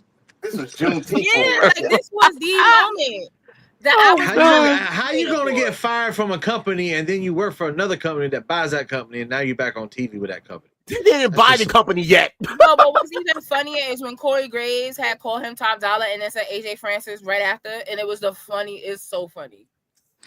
Trick Williams, something about him makes me itch. I don't like. I just. Because he's Is sweet. it because he's always naked? He's too like what Dan said. He's too sweet for me. Like he just he sassy as hell. He diabetes. Yeah, he like sugar diabetes. He's like Mark Quinn. Oh, never mind. Stop. Go. Wait a minute. Wait a. Stop. Sir. I'm sorry. I think that him and Ricky Starks play peekaboo together. All right, I'm out. Ricky don't. What? Ricky don't though. Live Ricky Saints alone. I know you love Ricky, but it's just listen. We all know the rumors for the longest about Ricky. He's not.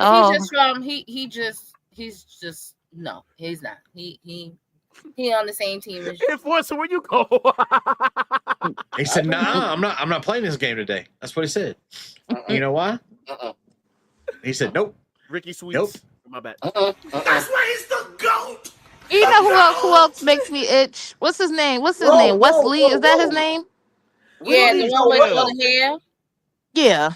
Yeah. What you were saying, Enforcer? Really? I don't even know nothing else that make you itch. Oh, he just start to scratch when you It's just see him. Like, hilarious because Ginger, literally, like before we started the show, Janelle was talking about Wesley, saying like the little light skinned one that doesn't know if he must have a big afro or a little afro. He don't know what he want to do, but Right. I will say though, I do like the two guys with him though. I do like that they thought to put them together with him because he is established, like he is like, and they could learn from him. So I did actually like that move. It made me actually maybe want to tune into Lil Tink a little more, but. And get Top No Dollar out of here. Why is he back? Listen, y'all know my feelings towards AJ Francis. I like the little first class thing that they got on Impact though. It'd be funny. No, I can't stand Top No Dollar. So who the hell is those two? Well, the funniest shit. Wait a minute. I have an exclusive to say. The guy that's next to Stacks. Is that looks like a Timo Roman Reigns? What the fuck? Dude, that is who it is. That is who it is. Oh, this is my the guy goodness. that has been going around pretending to be Roman Reigns on the indie scene, and everyone has called him Timo Roman Reigns. That's He Timo made Roman his Reigns. debut last night on NXT. I would hate to be He him. look like Khan, to be honest with you. He don't give me Roman, but I don't know. That's the guy. He don't look like Khan. He don't look like Khan. He looks like Khan with long hair. Put the picture back up right quick. No. He looked like Jimmy Snooker's son. That was on Domino. The Domino guy. Nah, he don't look like Domino. Maybe not all people with long hair and beards have to be a Roman Reigns. That's a fact. That's but they said because of the tattoos and how he it's the acts, tattoos. He literally like comes. But the off blowout, as that's the Roman. first thing I had said to Michael. I was like, "Who's that with the blowout?" The blowout. Well, all right. So on the indie scenes, he dresses like Roman Reigns, 100%. Really? Yes, he does. He On the comes indie scene, out, he does. looks just like him. His moveset is almost identical to Roman. Wow. Superman punch. Yeah. This man got a perm. Not this man got a perm. This man done got a perm. But the funniest thing is that, now I think only he's got a perm. Enforcer will probably get this more than Dan and Ginger, because Janelle has said that he looks like Bishop Khan. You do look like Khan in that picture. Whoa, Sorry. Bishop Khan. Hold up, Bishop Khan. Okay. Look, And I'm not gonna lie, sis, I can see it now. I can't. Even No, he looks just like It's Khan. so weird. If his hair was dreaded, He got the same head shape as him. He looks just like him. Joe, facts, Joe. I'm about to get a picture of him now. Hold on, see if I can save. we about to hit. And I was so mad because he was like he reached out and wanted to be on JobberSlam, and I felt bad because I didn't have the space. No. He's gonna run in. Well, not only that I didn't have the space, but previously before, AEW has fucked me in the ass when the Saturday night shit they got going on, and then they don't tell talent until 2 days before that they're gonna be on for Saturday, and then I had to rearrange shit. So yeah, I try to like. So you're saying Tony Khan don't know how to run his business? Okay.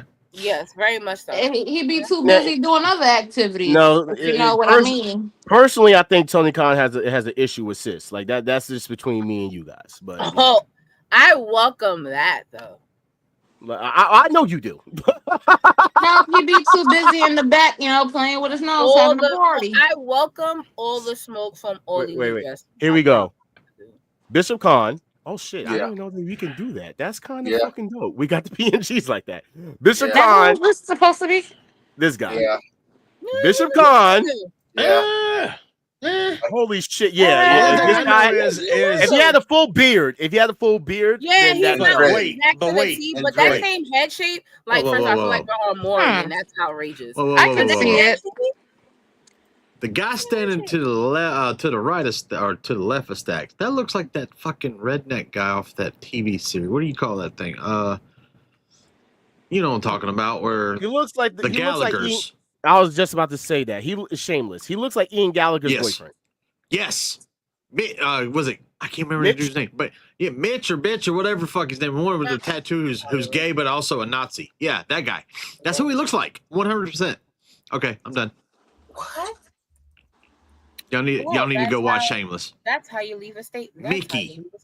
His name is Mickey. Yeah, that's what it was. Mickey Milkovich. There we go. Yes, sir. Milky Milkovich. There we go. Like a Mickey.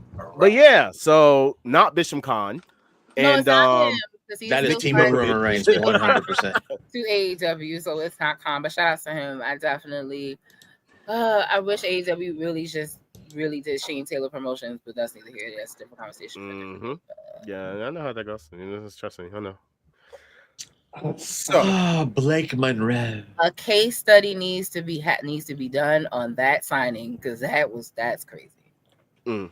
So Sol Roca and Zarya and Tatum Paxley. I don't know what the fuck is going on with these guys, but hey, Zarya lost and she's no longer a number one contender. Zarya's fine as shit. Sorry. I love Zarya. I love scared of her? No, I love that black woman Sol Roca too. I know All Stars not here. All Stars not here. We're not doing that. We're not doing that. She's still a black woman, so I don't care what you say. She is still. What? I mean, lineage. Okay. Okay. Oh my God, y'all gotta stop. She's black. Okay. Daddy is darker than me, so that's what I'm saying. She black. Her daddy black. She black. She got a daddy nose. 2%. She has her daddy. She's not milk. Girl, stop calling her 2%. She's not milk. 2%. Maybe she's like slim fat though. She's Yoo-hoo. Okay, let's go. Ooh, okay. No. Last legend is some frozen Yoo-hoo. All right, no. You know what Yoo-hoo's made of, right? It's just milk, chocolate, and water. Yeah. So this match here, I'll be honest, I'm mad. I don't think this man needs to be winning. I don't think that this man needed to defeat Lola Vice. I don't think this man should be a number one contenders match. I don't think this man needs to be there. This Sabrina Carpenter man ass woman. Like I don't. Mother Jesus, she's a man. I don't think that this man should even be in the women's division. This man needs to get called up to the main roster, and this man needs to go and face Gunther. I miss Vicky Grace. Put him in the Royal Rumble. I don't even listen. I know you miss Vicky Grace. I call this steroid Sabrina Carpenter. Wow. It is what it is. I'm sorry. I was a Jordan Grace fan back in the day, but it's just. What changed your mind? She left TNA. She left TNA, but also her inside her ring work has gotten sloppy since she's been in NXT. That part, and not to mention, it's like I don't like the transformation. Like, granted, like I know I'm not going to talk about a woman's body and what they feel is more comfortable for them. That's respectful to you. The fact is, like the HGMA, the HGH shit, and for a fact we could tell that you did some type of steroids. Like, I'm sorry, like there's no way you're going to sit there and act as if this was just done organically, because we know your voice. Completely changed. She just ate a lot of chicken, bro. She just ate a lot of chicken with all them hormones in it. She's good. Yeah, okay, gotcha. She sounded like a whole woman to sounding like. Yeah. Something happened. All right, so ask her husband, because that's you a mean big her, you mean her motherfucker, wife? too. You mean her? Well, you it mean was her crazy. wife? She's taller than him.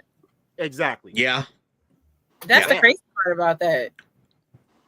He has no neck. Hey, Mercedes, this is how you work with your husband in the business. And they're both on top of that. Just want to put that out there. That they're both fucking midgets. Mm-hmm. So just imagine if she's taller than, her own husband or her own wife. She's 5'3". And that's what matters. Like, fuck all that. Okay, it don't matter. He has no neck. We all the same. We all the same height when we're laying down, bro. Let's go. We lie together. We do things together. That's Okay. So short people for life. That's what you say. Yeah, make the world go round, bro. Wait a minute. I unfortunately don't have that problem in the Lash Legend division. Joe. 5'8" and still short. Men love that too. Wilkins, he fucking loves. Wait. This is shocking. I just had to look this up. He's actually taller than Jordan Grace. Nah, in person he's not though. It says by an inch he's short. In person, Hey, to women, that matters. It's his shoes. It's his shoes. Bro, I saw them in Philadelphia. He's taller than him. That's crazy. That is low key. Was he hunched over?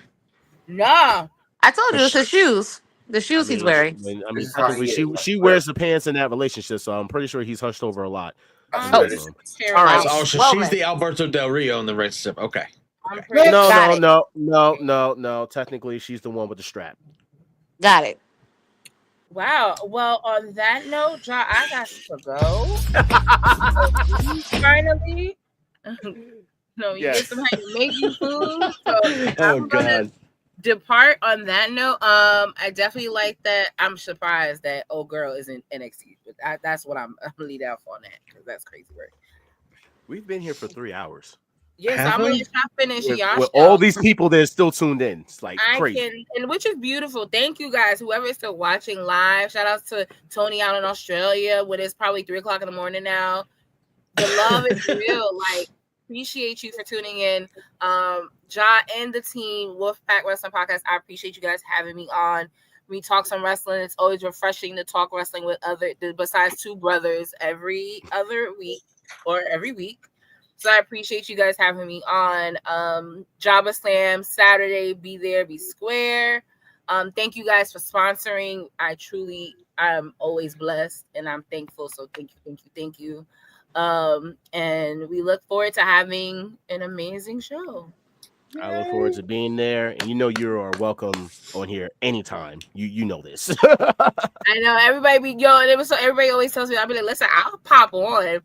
I used to really back in the day, but I know, like, you be busy, and that's all. It's just I'm like, sis. Life be like that's all I'm gonna say. But I appreciate you guys so much for having me on. This was fun. This was a blast. Please give my regards to anyone else that is on the pod that is not currently on right now. I appreciate you guys. But I will keep you posted if WrestleCade becomes a real thing. I promise. Because it's on the table. So I will, because I'm not doing Survivor Series. So it's fine. Lit. But thank you guys. I will see you guys Saturday. If you need anything, let me know. Got but it. I'm gonna go eat. Okay. All right. Enjoy, because I got my food sitting here for the past 3 hours. Yeah, we're all dying, so y'all gotta wrap. Yes, I need to make my chicken nuggets. Appreciate but thank you guys so much and have fun. Thanks, sis. See you Good later. night. Thank you for coming on. Thank you. You just right, cut her off, bro. No, she had left. Oh. Okay. So boom. All right. We know about this, and we know about this man beating Lola Grace. Now, it's no secret WWE has always been my dream. This is the best women's division in the world, and I've been dreaming of hopping into bed with the kind of talent in that. Wait a minute. In that she's in NXT, room. Right? She's in NXT, right? NXT I'm BET just a Uncut. sexy boy. NXT BET Uncut. Well, I like how I say that, and you pull out the chain. You what kind of BDSM you starting on? Anyway, so boom. Fatal Influence are insecure as they are bitches. You're nothing more than another new flavor of the month. Smacked her, get laid down, and boom, put through a fucking table. So NXT's Britt Baker versus Blake Monroe is going to be the first feud, and she's probably going to beat her and get the title because TNA this shit. Yeah. All right. Now, Grand Slam, Mexico. Go ahead and glaze. Out of 2 weeks, shut the fuck up, Dan. Out of 2 weeks of constant 4-hour live events, yeah, we're not doing those ever again. I'm sorry. Never. They were long. No. I would split those into two night shows for my Shout out to all y'all that tuned in, or shout out to all y'all that got the content from us, but we will never, ever, ever do that again. Only WrestleManias that are 4 hours long. That's about it. Exactly. That's the only time. Or actual pay-per-view. Not a TV show. 2 hours. 2 hours, and I watch the next 2 hours tomorrow. I'm not no. Right. I feel you. You do that shit again. Go ahead. Do that again. I dare you. You will lose viewers over here. This promo, I want to say it was so passionate and so good, but I didn't understand half of it because it was in Spanish. Hey. Give him props. He's not John Cena. He doesn't sound fake. He actually knows the language. Okay? Give him fucking props.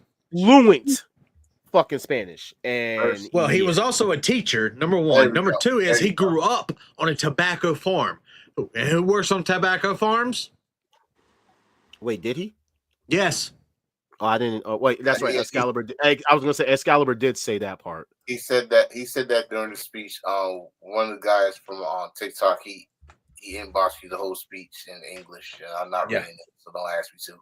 But the fact that he did this, and they didn't bring out no Latino that is under contract with AEW Ring of Honor to do it. They got one of the forefathers. Since that's the new thing they're saying now. Forefathers of AEW to do it, which is Hangman. Shout out to Hangman, ex-teacher. Don't know if he was teaching Spanish or not, but ex-teacher who should know how to fucking speak it fluently. Shout out to him on that. I think he's an English teacher, but okay. Yeah. That's why I don't know. I don't know, but he spoke it fluently and he didn't mess up. So shout out to him. So and the fact that he had that mustache, I was gonna call him Jose for a minute, but shout out to Hangman. He didn't have a perfect dialect. He didn't have a perfect cadence, but it was better than a lot of people. Good job, good job, Stephen Waltz. Yeah. I will tell you this. That showed me more respect for Hangman. That he actually goes out there, and even though he even said it in the beginning of it that he may sound dumb doing this, but he just cut the entire promo in Spanish, and I was like, holy shit. All right, so wait. I finally have the information. He was a teacher of journalism and graphic design. Oh, so basically, he had a bachelor's degree in science, which means nothing. He has a bachelor's degree in communications. Ooh. He went to Virginia Tech. Fancy. I had a cousin that went to Virginia Tech. Is she an asshole? It's a guy, and pretty much it's so funny because he can really be one though. Kidding, I'm getting delusional. Go. He's getting tired. I'm getting tired. Yeah. So speaking of this match where we had Brody King and them and FTR, which wasn't really FTR because Cash really can't come to Mexico because he got a felony on his head. Yeah. The greatest thing that happened out of that match. Oh, here we go. Yeah. Well. Yeah. Okay. He needs to wear that loud and clear. Well, they were in Mexico. Yeah, but he needs to wear it here. Yes. Thank you. That's all I'm saying. He needs to wear it here. I want to see him wear it here. Yeah. Wear it here. Let's see if Tony has the balls to put it on national television. Well, he already did that, but wear it here. It's already on technically not really. Hey, no, it's on Dynamite. He did this on Dynamite. Yeah. So that's national television. So, did he wear it the entire match or just for the entrance? Because I didn't watch the match. Just for the entrance.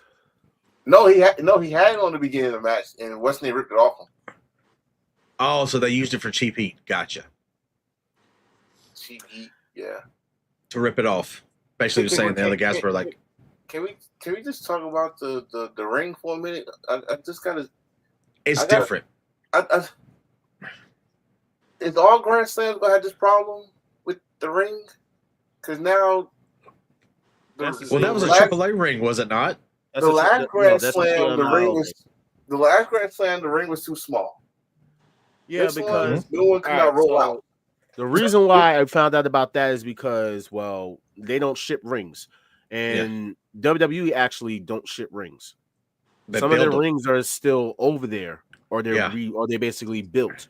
So they'll have rings that are from like the last time they've been over there, and then they'll just bring those in because they can't really transfer a lot of that stuff around. And remember, the last time they tried to transfer something, they got robbed by Somalians. Yeah, so like Saudi has like 7 rings for WWE.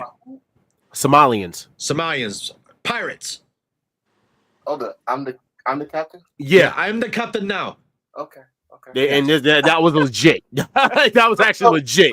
No, the reason why, I'm not nitpicking. I love the show. I watched it. Blah, blah. I was just asking because I think if that's a CMLL ring, by the way, I think so. It is. They should know. Okay, not to try to. I know it's habit. I know it's habit to roll out the ball in the ring. Don't, because I don't know how many people almost got choked or clotheslined by trying to roll out that ring last night. And I was laughing my ass off, like, yo, if y'all don't fucking go through the second rope or something, stop trying to roll out the damn ring, y'all getting clotheslined by this rope. So, other than that, it was that and Mystical was like bugging me out the whole match. Speaking of Mexico, constantly clapping. Oh, you're talking about Yeah, he was just constantly clapping, like, yo, you just did a hot move. So first off, shout out to Mystico. What was that entrance? That entrance was his original entrance, where he jumps over the ropes. No, that's not this like that. That's what I want everybody to realize. They did something very fucking petty last night. That was so subtle, but run throughout the entirety of Mexico. Okay? So, for those that don't know and didn't realize it, when Mystico first came out, he didn't have on the Mexican mask. When Mystico first came out, he had on the Sin Cara mask. Yep. In which they basically played his music that literally, if you watched, the entire arena was singing his entrance music because that's what he is mostly iconic for in Mexico. Yep. Synonymous with that music. He didn't have that in fucking when he was in WWE. He didn't have that when he came to AEW. Nope. It took place when he was at CMLL. So this was I recorded this when I said this, and I said this to people a lot about him, Mystical. And if you get mad when I say that he represents a luchador way more than Rey Mysterio. Facts. And if you get mad when I say that, well, I'll say I can shut this shit down like it's a Jordan versus LeBron debate. How many PWI number ones do Rey Mysterio got? None. Mystical got one. He was no one wrestler. California. He was no one wrestler in the world. No one wrestler. By the way, the craziest thing is not to cut you off, but the difference is, granted, yes, Rey Mysterio is Mexican. He is not from Mexico. No. Sin Cara, Mystico, is from Mexico. And to add more to that, Rey, and I love Rey. I love Rey since WCW, ECW days. Rey helped luchador, Americanized luchador, Lucha Libre here. But worldwide, Mexico did it worldwide. Japan, Europe, Mexico, of course. So if you get mad all you want, yes, when he came to WWE, it's a different. They wore him down a little bit. He stopped matches because his finger got broke. It was the funniest shit ever. But when he's in Mexico, he's untouchable. You can't touch him. You can't touch him. He just bugged me out last night. Everything clapped. All-star. He kept on going. I know. Also, I said 3 hours is loco. This is crazy. It's like, yeah. We doing the AEW show right now. We was just complaining about AEW. Yeah. I mean, people still tuning in and listening. So, but we want to know how fucking, and shout out to everybody that's tuning in. The funniest, craziest thing about all of this, to basically put the nail in the coffin of what Enforcer is saying, or to really drive it home. You want to know how popular and big this man Mystico is that when MJF did this, he had fans literally trying to kill his ass. Yeah. For those that don't know, a fan went after MJF at the hotel. That's hilarious, bro. That's old school 80s shit, bro. He loved it. How dare you unmask the luchador? How dare you unmask Mystico? He said he's doing the El Grande Americano better than El Grande Americano. That's fucked up. It's hilarious to me, by the way. What? That he has more heat as him as being Grande Americano than the actual Americano. Yeah. I like Americano. First of all, this is the thing. MJF is walking heat. All right. So before everybody try to compare MJF to Jack Gable or Americano, that is absurd. That is absurd, nasty work. But then you also got to remember Mexican, well, like Lucha Libre fans actually respect Chad Gable, which is weird. They love him because he's funny as shit, and he did go down to Mexico and actually did that shit, filmed that shit there, and he worked with so-called one of the best luchadors, right? Penta, Ray Phoenix, and Vikingo. Vikingo was a huge one, yeah. Right. True. This right here, MJF, the walking heat magnet. Oh yeah, he doing that shit. Dude, this was like 4 Horsemen heat back in the 80s, bro.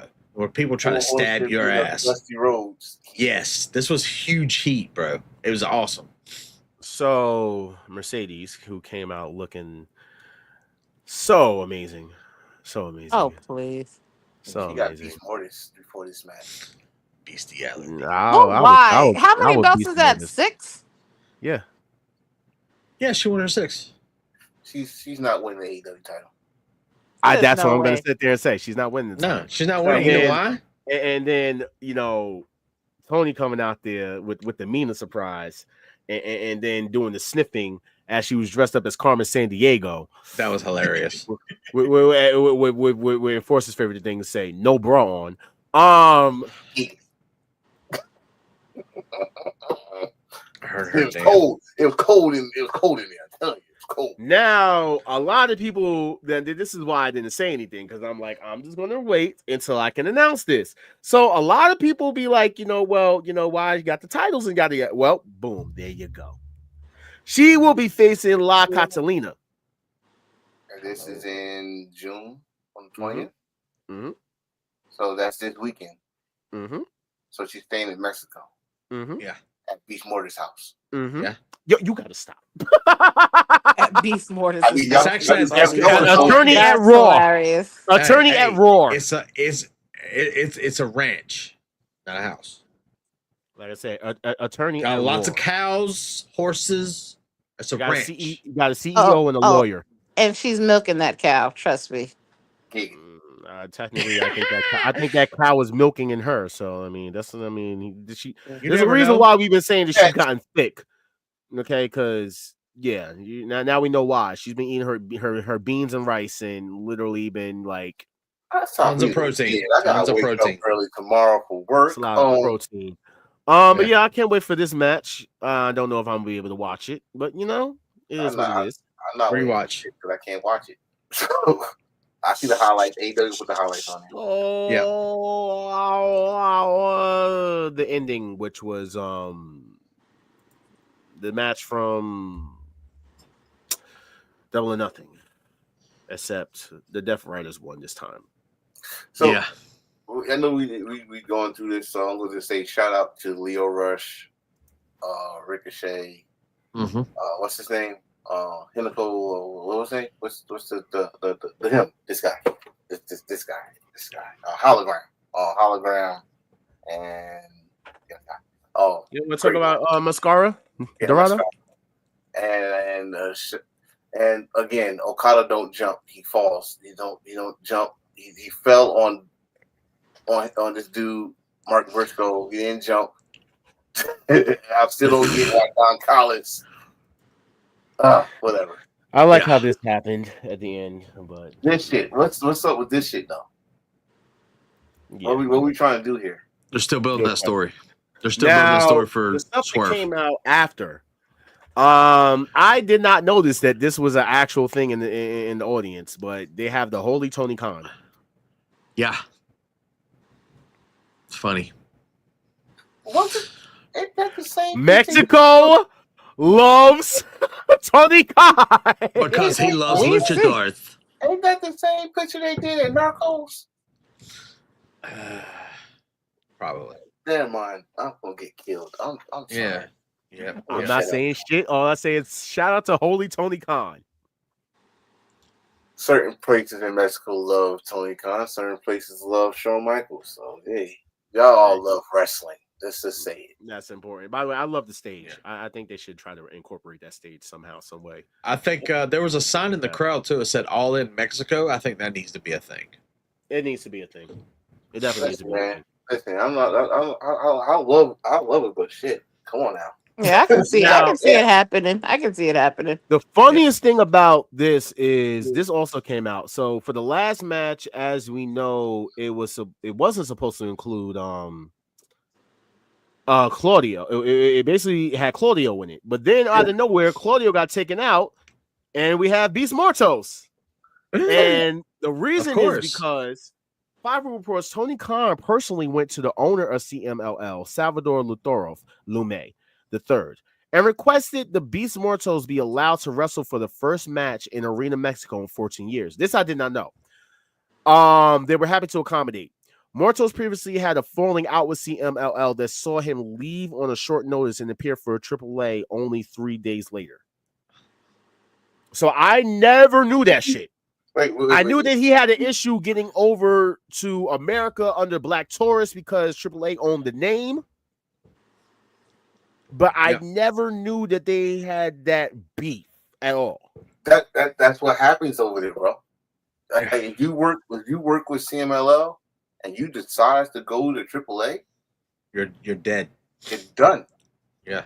Just like Penta, just like Ray Phoenix, just like Alberto, just like the names could go on. Yeah, true. When you think about it, that's a lot of names. Yeah, that's a beef, bro. That used to be like that was like was it All Japan versus New Japan? No. All Japan, New Japan. No. That was no. It's like All Japan and Noah. Thank you. Okay. There you go. There you go. Yeah.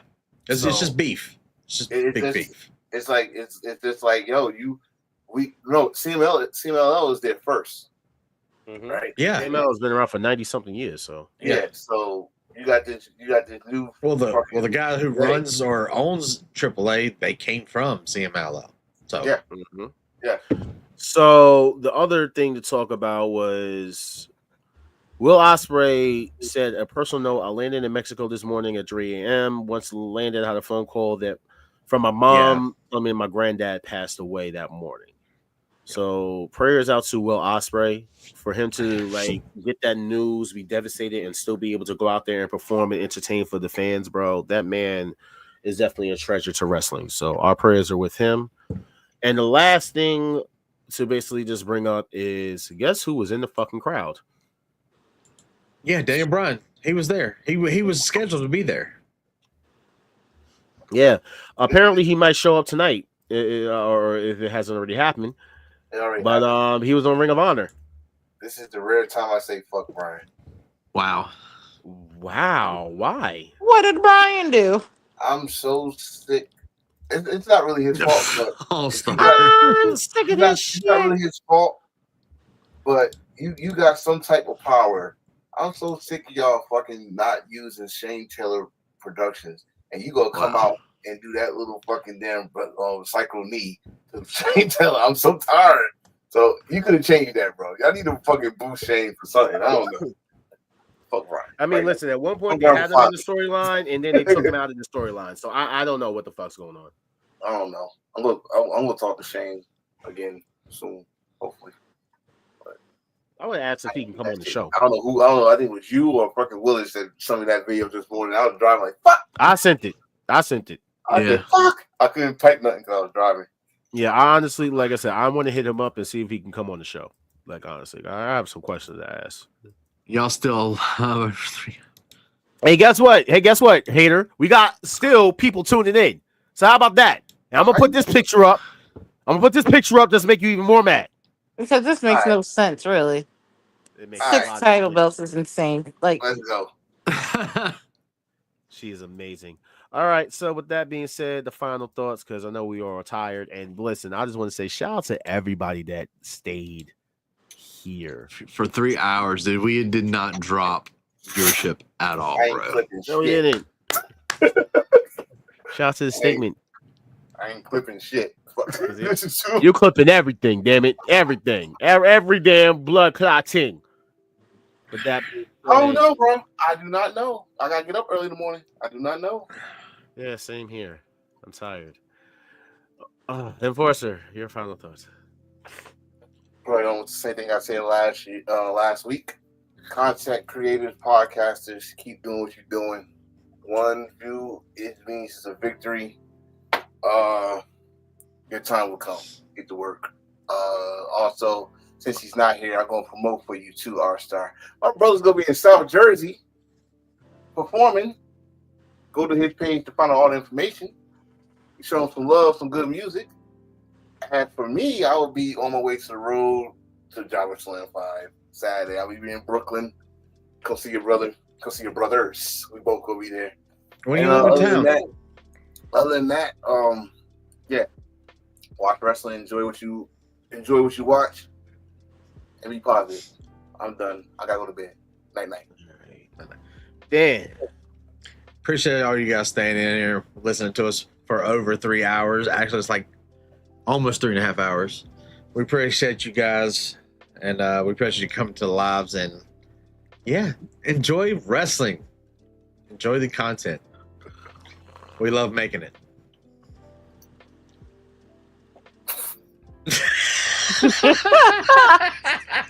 You know what? This fucking guy. I can't. Why can you? No, this right here. Look. I'm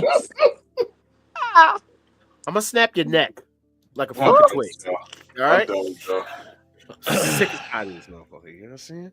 I love the cartoon picture though. My final thoughts. I don't really have much to say. Thank you, everybody, for tuning in, hanging out with us. I know I came late, but it's always a party when the queen arrives. And see you guys next week, and we love you. All right. My final thoughts. Fuck All-Star.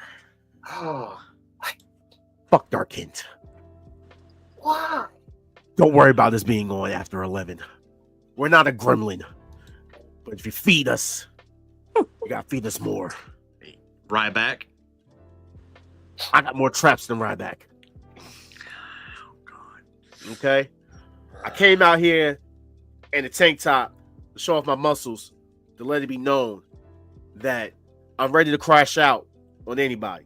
Everybody is catching a tsunami who want to play with me. Please. Let it be known. I will take you down and wipe you out. Pause.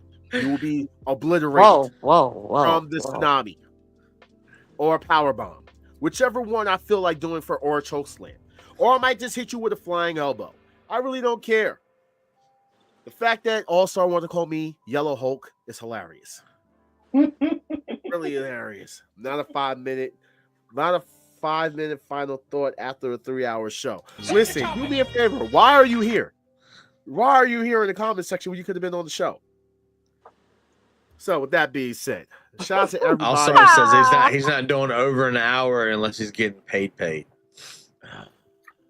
Well, shout out to everybody that's tuned in. Shout out to Janelle from the JobberTears Podcast for joining us.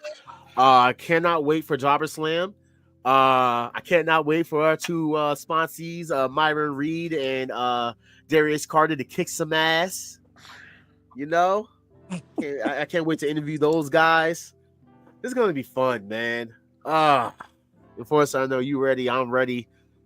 Ginger, I want you to come if you can. Dan, fly in, do an instant transmission, whatever you need to do. I'll be in Canada tonight. I'll be in Canada tomorrow. What time is this supposed to be happening? Starts at 3 something. It starts at 3, but the more opens at 2. Yeah, First for us to match do interviews and stuff. 3. Yeah, I'm not going to be out of treatment till 2:00. Yikes! All right. Unless I can get a 5 a.m. spot, then I'll be able to attend. I'll see what I can do. Anyway, so with that being said, it is the honest heel, Jaw Killings, telling you that Mercedes Monè is the GOAT. Ginger Sky, let's crash out. Enforcer, Mr. Attention Getting, Dan the Statement, Wolfpack Wise Man. And we just want to tell you guys, we love you guys. We'll see you guys next week. Same time, same place, same channel. And I promise that I'm not going to crash out at the last minute of these thoughts. All right, because why would I want to do that? Why would I want to talk about the fact that All-Star is literally like the same size of a baby midget, you know what I'm saying, with a crossbird. You know what I'm saying? It's okay. And he wants to call me a glazer. Listen, it's totally fine. I don't got to be a glazer, you know what I'm saying? But I know if fucking Jack Perry actually bent over you, you know what I'm saying? Like, he'll come by, you know what I'm saying, and give you the business, you know what I'm saying? Because you definitely love some Jack Perry. It's not my fault that you want to praise Jack Perry, you know what I'm saying? You want to give him that goat. Mercedes does not need 6 belts on her. I don't give a She barely can keep one. It's fine, you know what I'm saying? About, you know what I'm saying? It's okay. You know what I mean? It's all right. All right, I'm all good. You know what I'm saying? CM Punk is still a bitch who wants to sit up there and just take money. That's why his punk ass wanted to go to the fucking Saudi Arabia. Fuck Phillip Brooks. I don't give a fuck. What did Phil do? Fuck Dark Kent because he's dark. And that's just that. I don't give a damn. Like I fuck Dark Kent because he's dark and he's a Kent. Okay? Like that's what I'm gonna sit there and say. All right, fuck All-Star because he's a star. You know what I'm saying? Like I don't know what else you want me to sit there and say. Fuck Dan because he has a statement. All right. Fuck Enforcer because he enforces things. I can't say fuck Ginger because she has to sky to her limit. You know what I'm saying? So it is what it is. I don't play Glacier Tag. You play Glacier Tag between you and fucking don't y'all leave. You and All-Star. You play Glacier Tag with Velveteen fucking Dream and fucking Jack Perry and a dark area with how do I get out of here? And y'all sit up there and you gonna somebody drop me. I will crash out. Now you ain't going nowhere. Where you going? Ain't nobody leaving me. Everybody come back. Oh, y'all want to leave me? I bet. So you know what? I got something to say. I got one last thing to say. Stephanie McMahon loves taking it up. Oh, boy. Final countdown. Yeah, we got the crowd waiting. Every Thursday, 7:30-ish. And the show is stacked. Go and run and tell a friend we back. It's the Wolfpack.